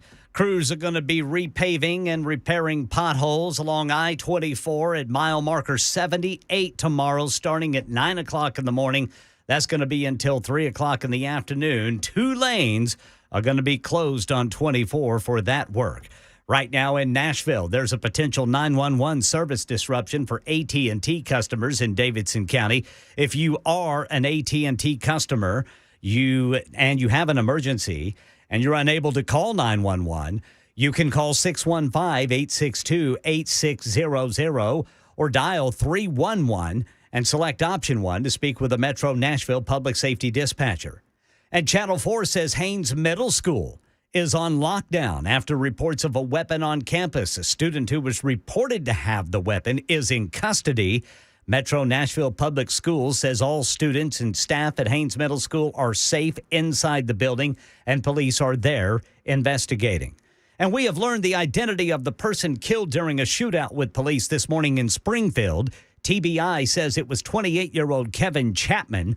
Police say a suspect pulled a gun and opened fire on officers who returned fire. No officers were hurt.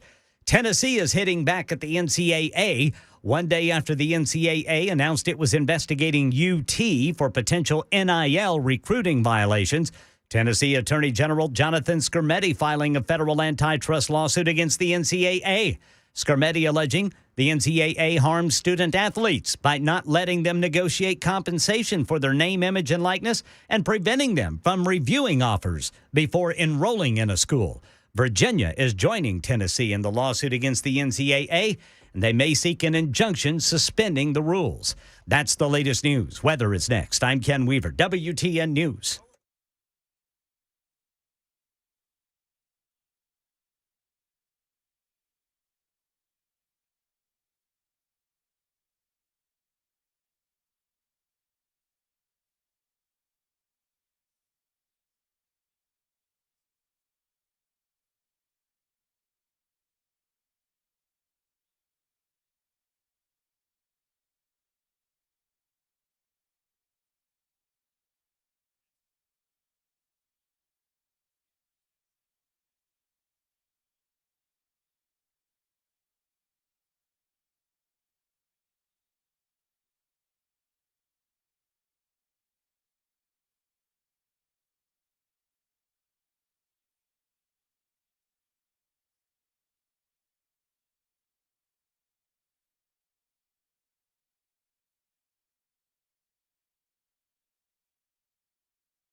Super Talk 99.7 WTN.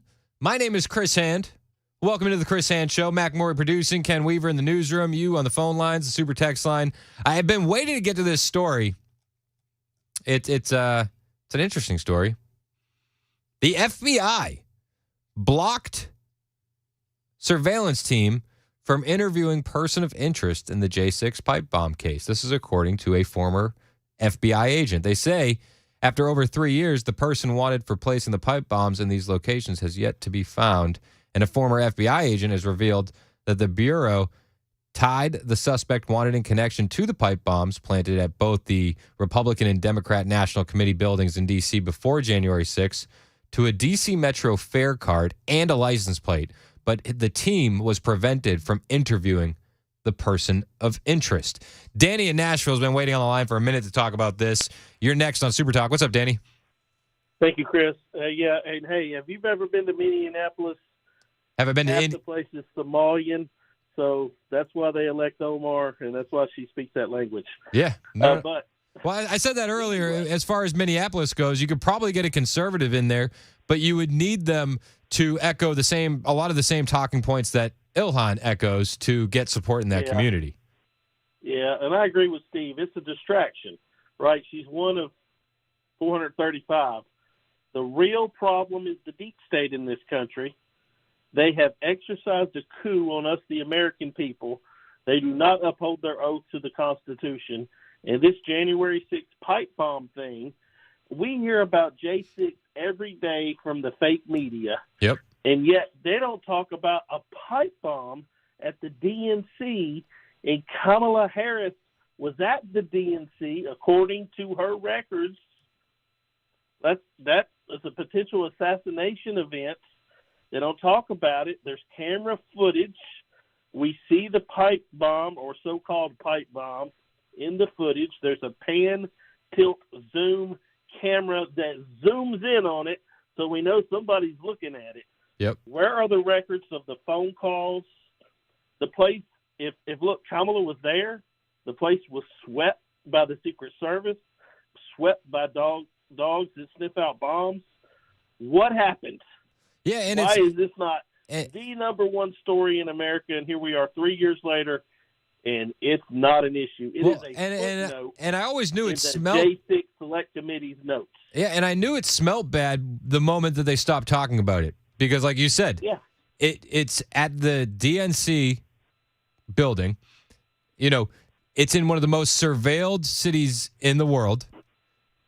Are you kidding? You don't have any leads, and now we're learning that the FBI had tied the suspect wanted in connection to the pipe bombs to a DC Metro fare card and a license plate. So you have a license plate, and you have him hopping on the DC Metro, and you have his fare card.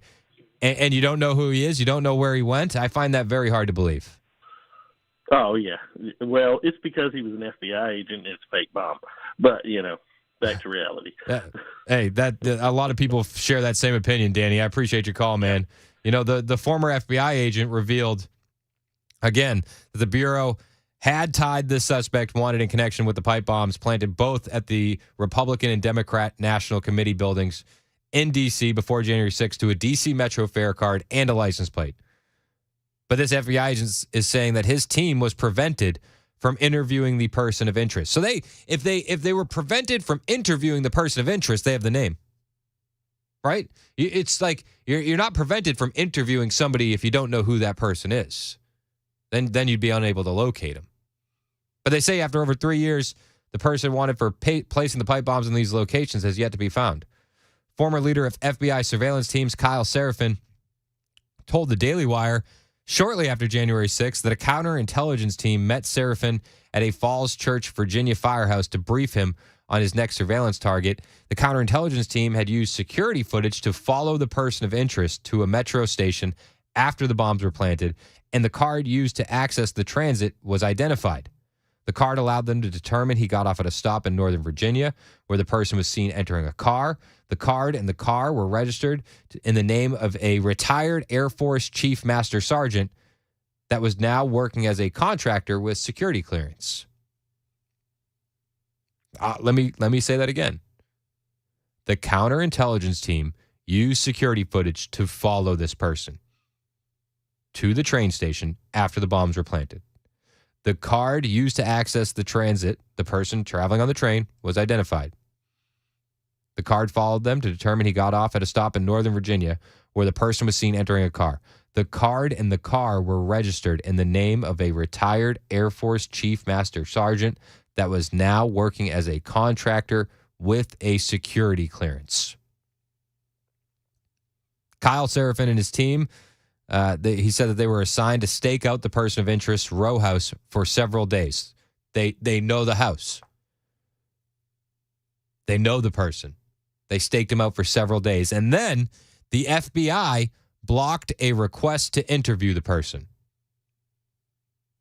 He said that they were then called off the person of interest completely and instead told to look through leads on minor Jan 6 participants. Don't worry about the guy that planted a bomb. Let's focus on MAGA Mimas. That's what we need. Did you see the guy with the face paint and the buffalo hat? The QAnon shaman? Let's focus on him. Allegedly, you have someone throwing bombs around the Capitol, which could have killed a congressman or a busload of nuns or anything. And the answer is you can't follow this guy around. You have to go to headquarters and read leads where someone said, I might have went to high school with some guy that was standing around at the Capitol, Seraphin told the Daily Wire. The bomber wasn't definitely the same person of interest that they were tasked to watch. Seraphin adding, though, that this was a highly specific lead that could have had a good chance of leading investigators to the subject. So he's not going on a limb and saying this is definitely the guy.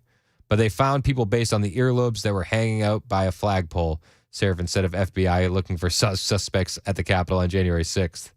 Yeah, they could identify people based on earlobes if you were by a flagpole, but they can't find this guy. He even says when they had the World Trade Center bombing in 93, they went under 4 stories of rubble and were able to find partial VIN number that they used to track it down to the people responsible. And you're telling me you had a pristine, non-detonated bomb and they couldn't find anything on it. Earlier in January, it was revealed a plainclothes officer had discovered those bombs.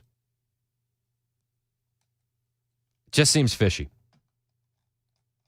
Seems fishy. I feel like we've not heard the end of this story.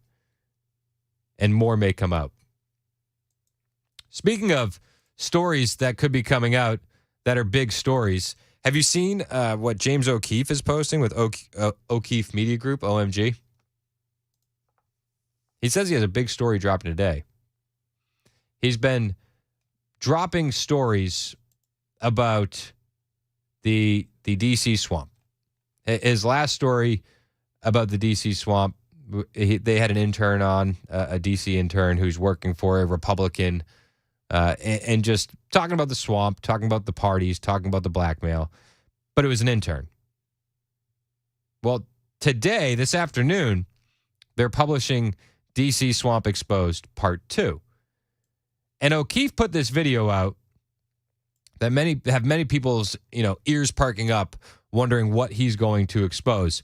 Now, I'm not sure if this is a marketing technique to get people to watch the video or if this is going to be that big of a story, but this is what James O'Keefe put on Twitter. He wrote, I'm not suicidal, but I'm not afraid to die. Join me this afternoon when we publish DC Swamp Exposed Part 2, along with this video. I'm not suicidal, but I'm not afraid to die because at this point I'm indifferent to the outcome and frankly numb to the consequences. I've adapted to this whole idea of faith over fear. What do you mean fear? What are you afraid of? I don't know how you can not fear them doing something to you. I mean, you. What are they gonna do to me? What's the problem? They're gonna kill me? Whether my life is complete or not is not up to me. What happens next, I do not know. If there's more to come, so be it. I'm going to expose the blackmail schemes, and next week it's going to get bigger because we're taking you beyond just this individual, and we're going to go to people who work at the highest levels. I'm not afraid because I've lived a great life at 39 years old. I've been through a lot of things. From my vantage point, what I got to experience, which was a good upbringing, beautiful parents, balanced parents, hardworking people who raised me with a work ethic and to believe the best in people, that is on the verge of extinction. The mission is to discover people who actually have principles that are not for sale, who will do the right thing rather than talk about it. I'm sick and tired of people talking about it. I'm tired of seeing tens of thousands of people slide into my DMs and then complaining about how bad things are, and then they do nothing. I'm just tired of it. So, here I stand, I can do no other. If they're gonna kill me, they're gonna kill me. Tune into X Spaces this Wednesday, 4. So it's this afternoon, 4 Eastern. They're debuting this. And he says, if they're going to kill me, they're going to kill me. I don't know. Is this does this sound like a marketing ploy to get people to watch this to you, Mac? Yeah, I could see that a little bit. He's done good work. Yeah. And I'm not trying to take anything away from James O'Keefe. I just wonder how big this is going to be. He says he's going to expose the DC swamp at the highest levels, blackmail schemes at the highest levels. But the last video, it was an intern. And while the last video was good, I don't know if anybody's seen it, the DC swamp, the part 1, it was still an intern. Do you know what I mean? Yeah. And again, I don't want to take anything away from this. I actually have a friend who just went to work for James. Oh, wow. And I don't want anything bad to happen to James O'Keefe. You know what I mean? I think he does awesome work. I'm interested in this, but I'm not sure it's going to be a bombshell. You know what I mean? I don't know.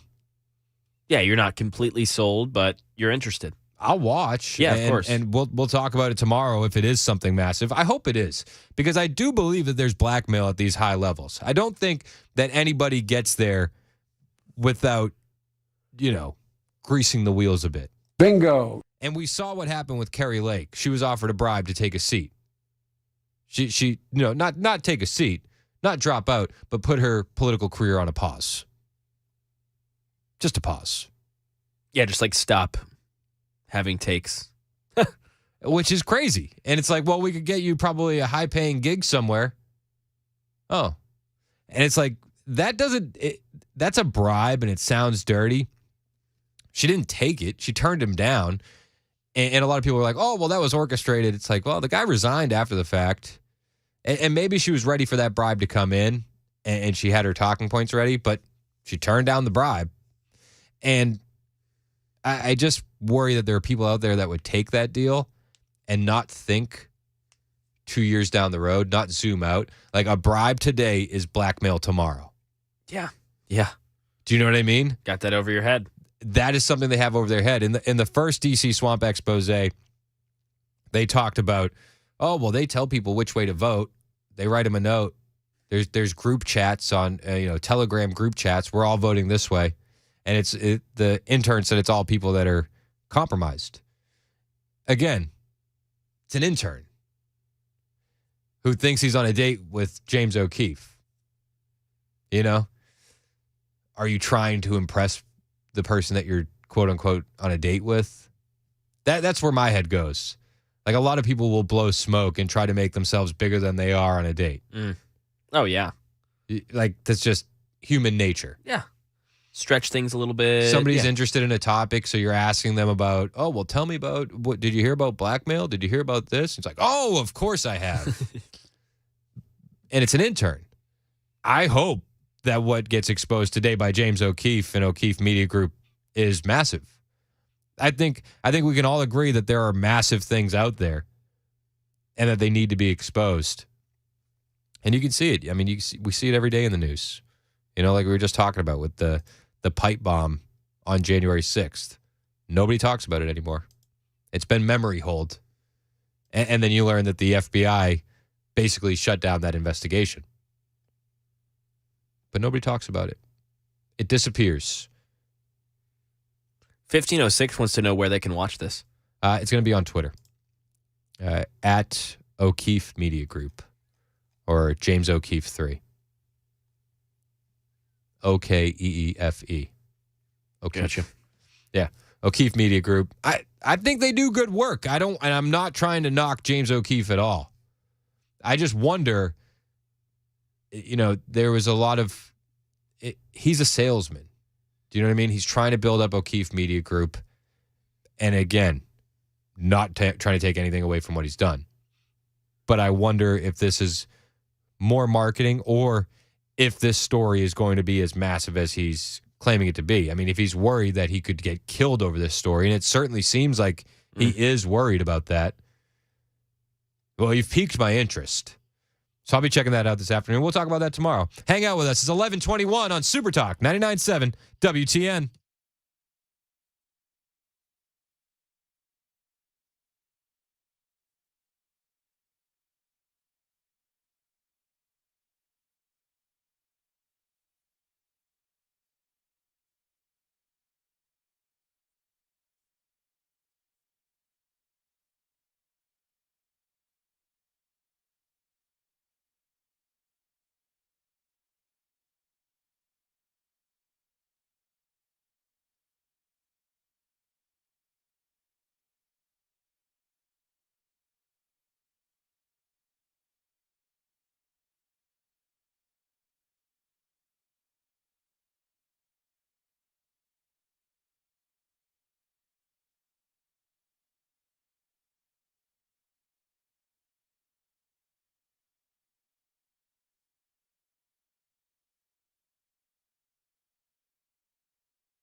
Big traffic problems, especially if you are on I-24 north of Nashville, 24 eastbound through Clarksville. There is a 144-minute delay.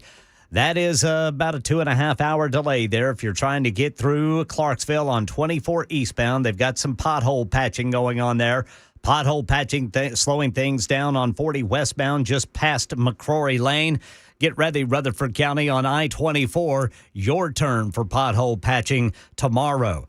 Channel 4 says a Haynes Middle School student is in custody. We'll tell you why coming up at 11:30 on Super Talk 99.7 WTN. Thank you, Ken Weaver. It's Super Talk 99.7 WTN.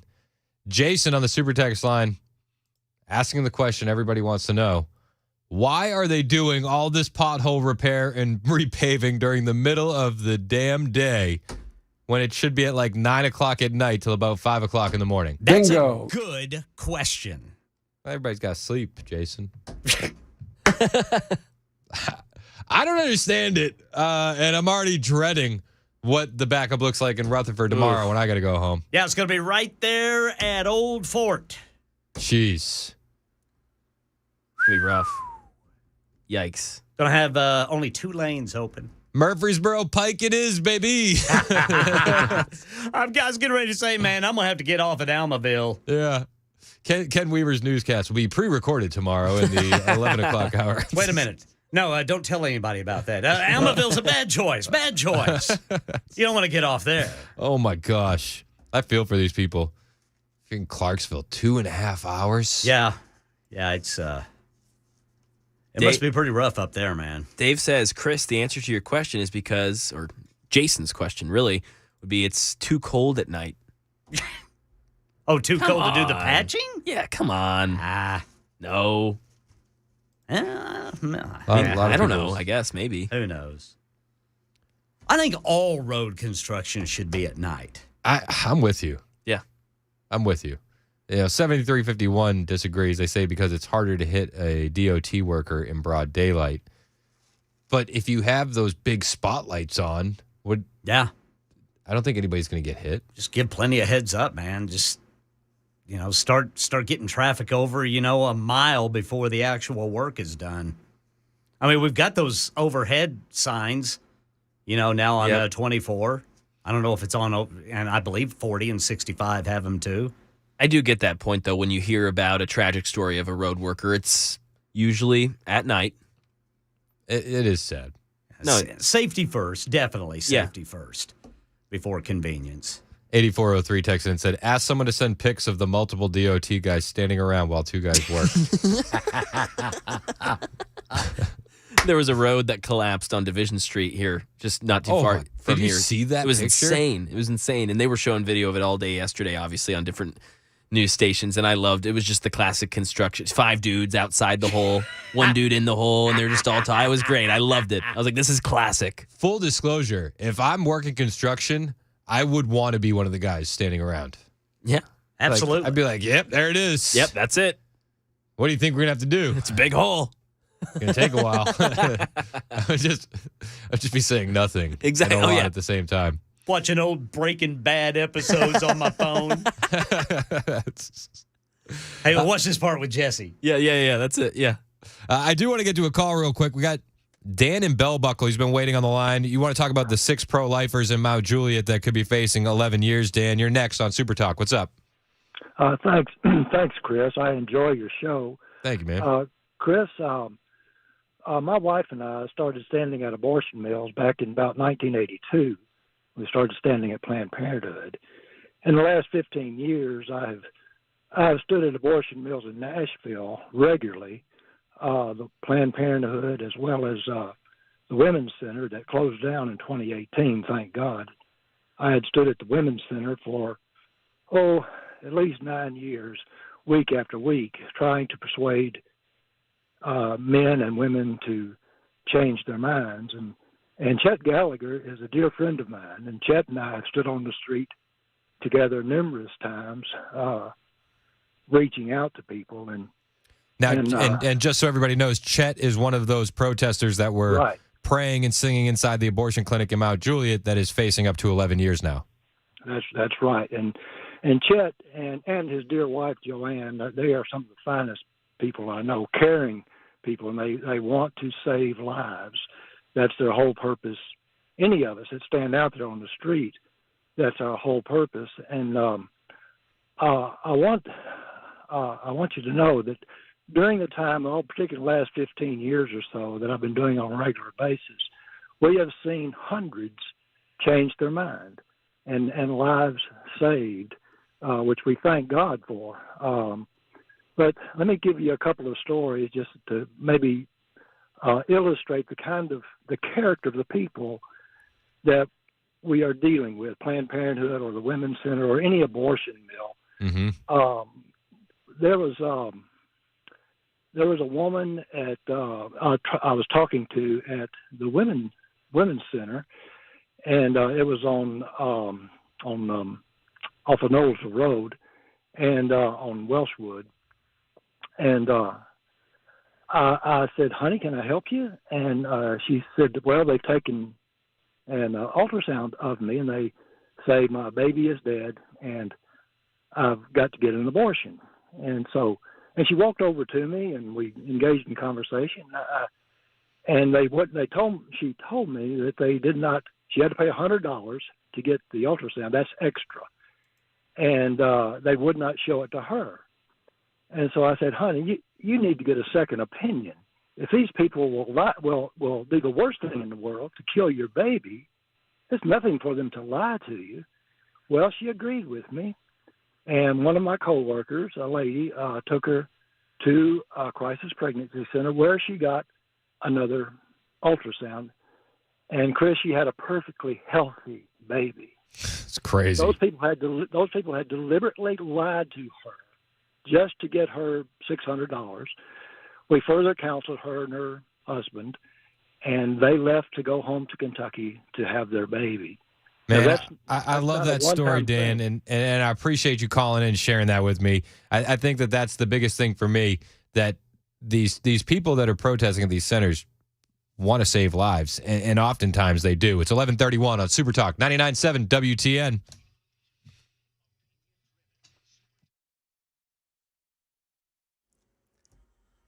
I'm Ken Weaver with your top stories, and we've got a 2-hour delay on 24 eastbound through Clarksville due to pothole patching. 40 westbound just past McCrory Lane. There's rolling roadblocks for pothole patching. And get ready, Murfreesboro. It's your turn tomorrow on I-24 right there at Old Fort Parkway.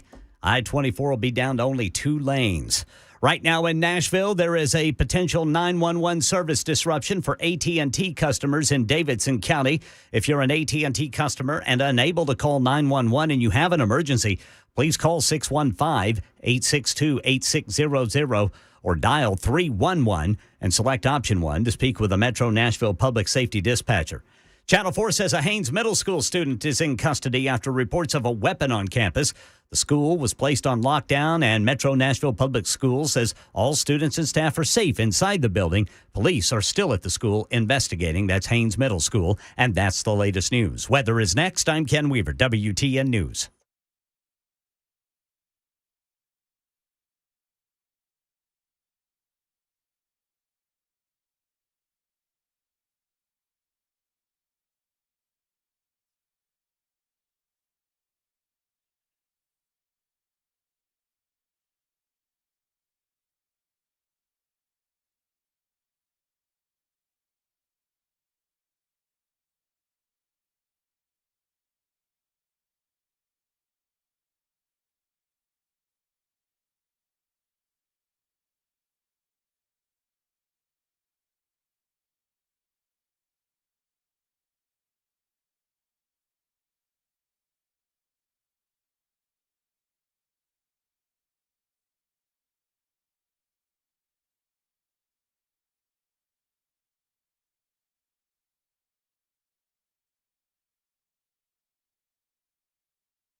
it's Chris Hand from my friends at Paul Winkler Inc. You know I got 4 kids, and me and my wife, we didn't have a financial plan for the future. We didn't have our retirement in order. We didn't even have a plan, to be perfectly honest with you. But that all changed when we linked up with Paul and his team. So thinking about weddings down the road, thinking about possibly college down the road if some of the kids want it, it's not as big of an ask as it used to be because of Paul and his team. Now, his team holds themselves to a higher level of fiduciary standard than is required. Because of that, the government regulators require that I tell you I'm paid every time this commercial airs.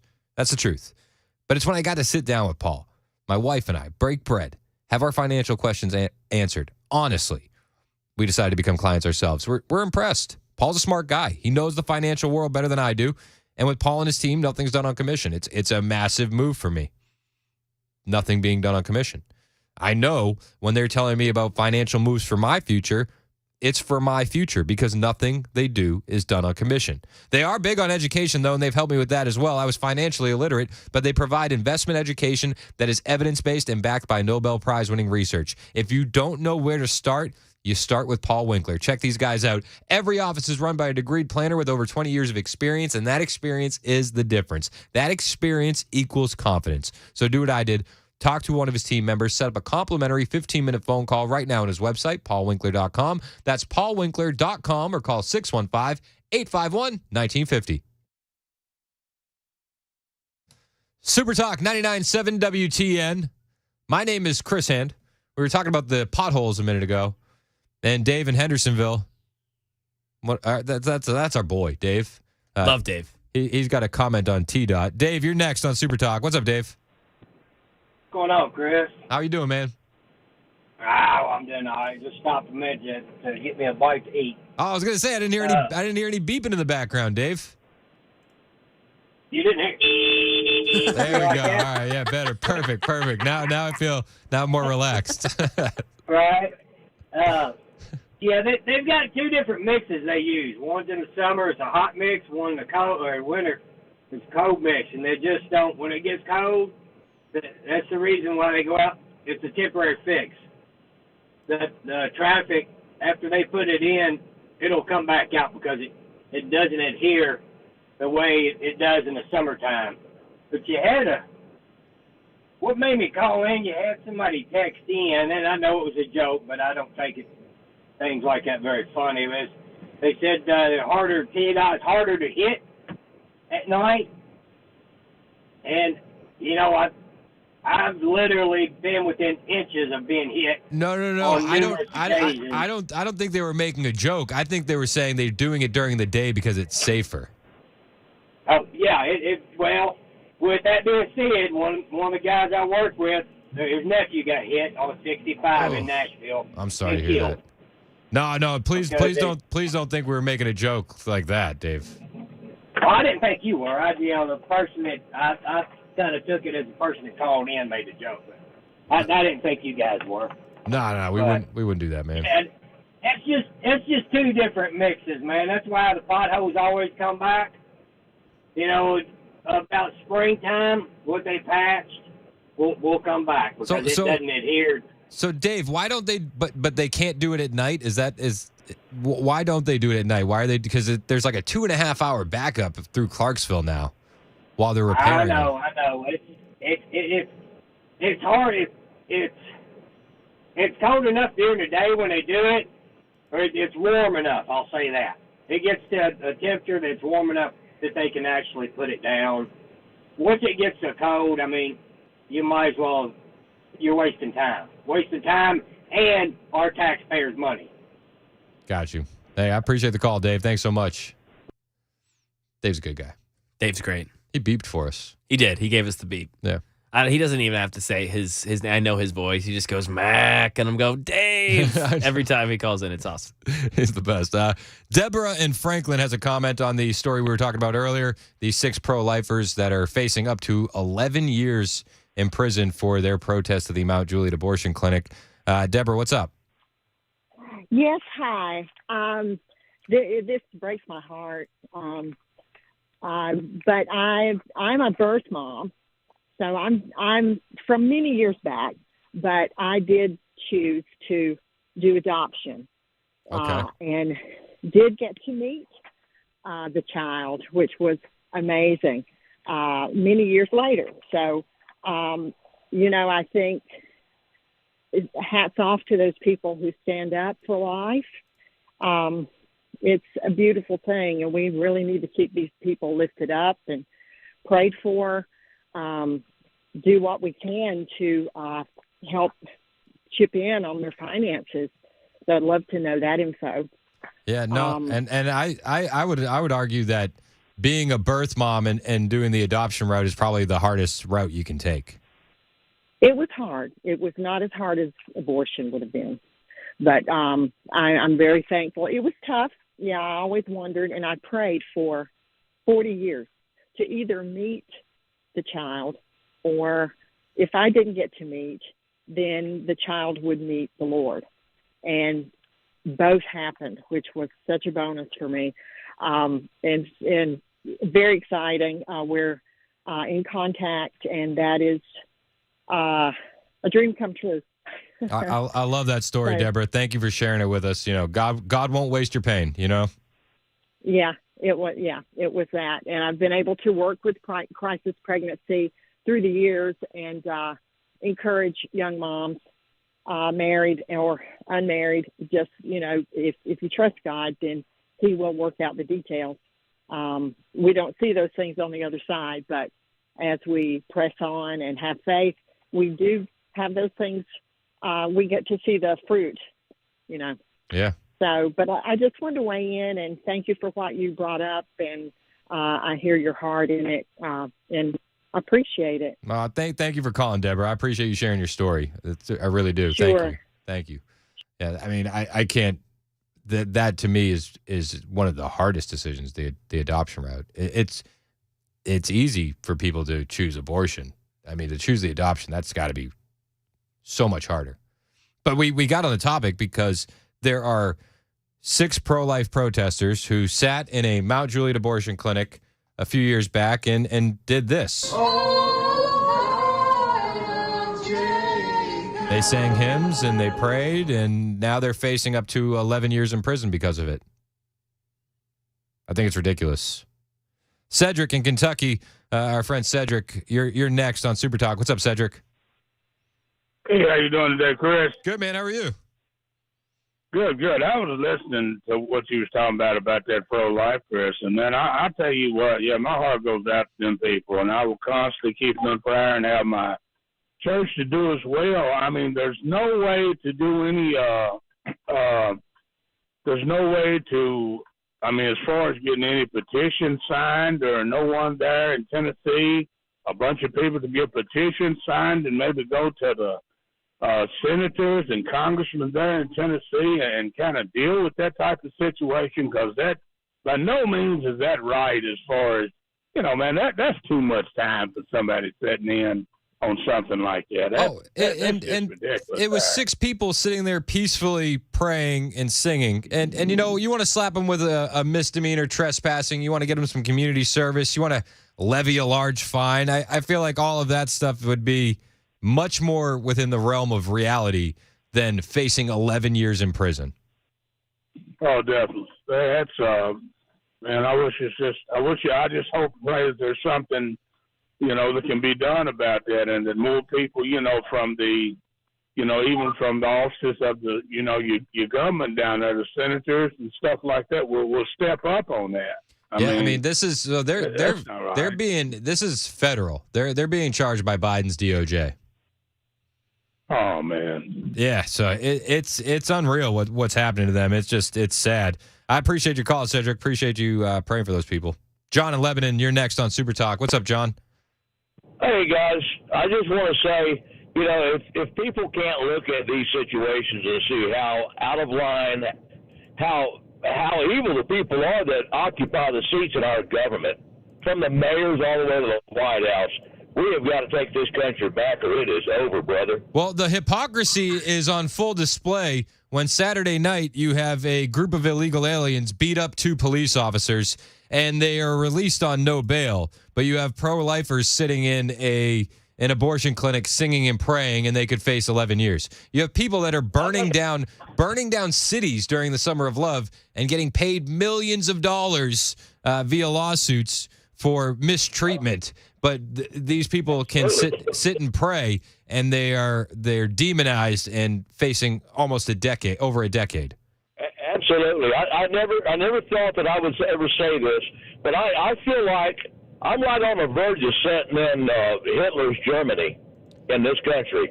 It definitely feels tyrannical at times, but It does, absolutely. Guys, I appreciate you guys putting the word out there. Thank you so much. Yeah, I appreciate you too, John, and thank you for the call. I will say though, it's like we're allowed to speak about this. We're allowed to preach it from the mountaintops. What's going on? We're allowed to spread the word.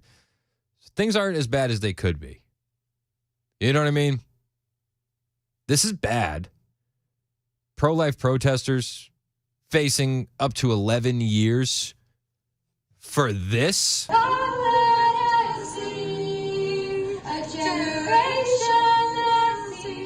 And the Biden Justice Department says that they were creating a blockade. It was a blockade. 6 people sitting on the ground. Absolutely ridiculous. And, you burn down a city, but you actually will get paid for that via lawsuits. You'll be celebrated. Clown world. It's up is down, down is up. Clown world.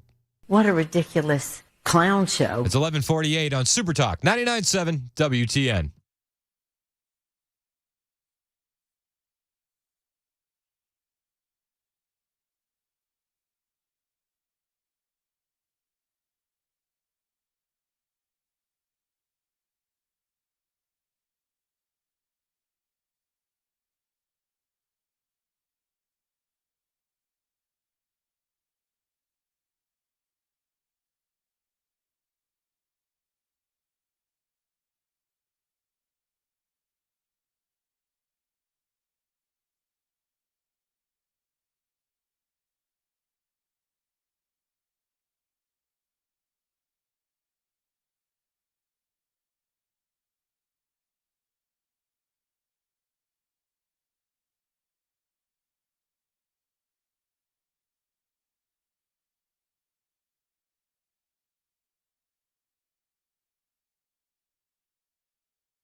Super Talk 99.7 WTN. My name is Chris Hand, joined in studio by Matt Murphy. So, you know, the rage is, what are the Republicans going to do about Taylor Swift? I know what I would do about her. What's that? I can't really say. Oh. So you want to know what my game plan is? What is your game plan, Chris Hand? This is the ultimate game plan. Okay. Trump comes out. Yes. I'm a big Taylor Swift fan. I love her music. Mm-hmm. And then he never mentions her again. And then, at all of his rallies, I want him to weave Taylor Swift lyrics into his speeches and not acknowledge it. Okay, I like this plan. So, like, hold on. It's good. It's pretty good. Ready? Okay. So, like, here's a Taylor Swift lyric that he could say. Okay? Mm-hmm. Gavin Newsom, they tell you he's so tall, he's so handsome. He's handsome as hell. He's so bad, but he does it so well. Very well. And then he just never acknowledges that that's a Taylor Swift lyric. So I like where you're going with this. I'm not poo-pooing on it. But here's the reason that it might be more difficult than you think. You see, I'm kind of a Trump P1. Yeah. So I'm the guy in the audience, and I have no idea which of what you just said was a Taylor Swift lyric and which was. That's the brilliance behind it. Is that the point? That's the brilliance. Okay, well then his core isn't going to know, and it'll drive the Swifties mad. And Swifties will be seething. And your Donald Trump sounds a little too much Anthony Fauci for me. I'm just throwing it out there. I never said I was great at impressions. It is not Matt Murphy, so the Mark point Levin. Is, so do you have another one? Do you have another one to give me? Okay. All right. So all right, let's go. Let me see here. Okay, let's go, my friend. There's so many. There's all right. Are you gonna do it today? They tell me that I'm gonna be dictator forever. Forever is the sweetest con.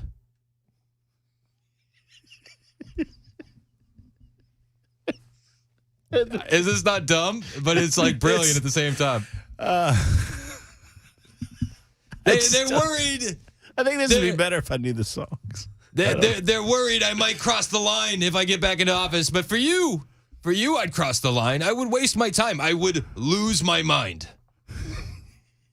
Is that It's a Taylor Swift lyric. I bet it is. It's from Don't Blame Me. I'm I was getting grief. I did this earlier, and people were like, how do you know all these lyrics? I'm like, well, I Googled them. Oh, yes, Maury. Maury knows them. People say I'm the anti-hero. No. Okay, I take it back. Your Trump impersonation is not bad. Your Trump impersonation really sounds. You sound like Anthony Fauci. Anthony Fauci. Yeah. I don't know. Yeah. He could do it like he'd be like, wow, what a beautiful audience we have here in Wyoming. I don't want to look at anything else now that I saw you.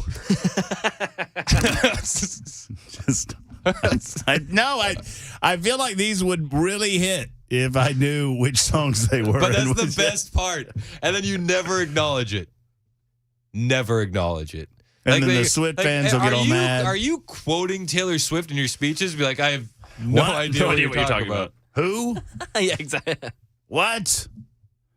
This entire, and I'm not discounting your counteraction because I appreciate it, but it's fun, right? I'm watching. No, is it fun that I have to respond to a political pundit that is now suggesting that Taylor Swift has been a deep state government operative since 2018? You don't think she has? No, I don't think she has. And I think anybody that thinks she has, I feel like I'm either being punked and I need to get inside the joke.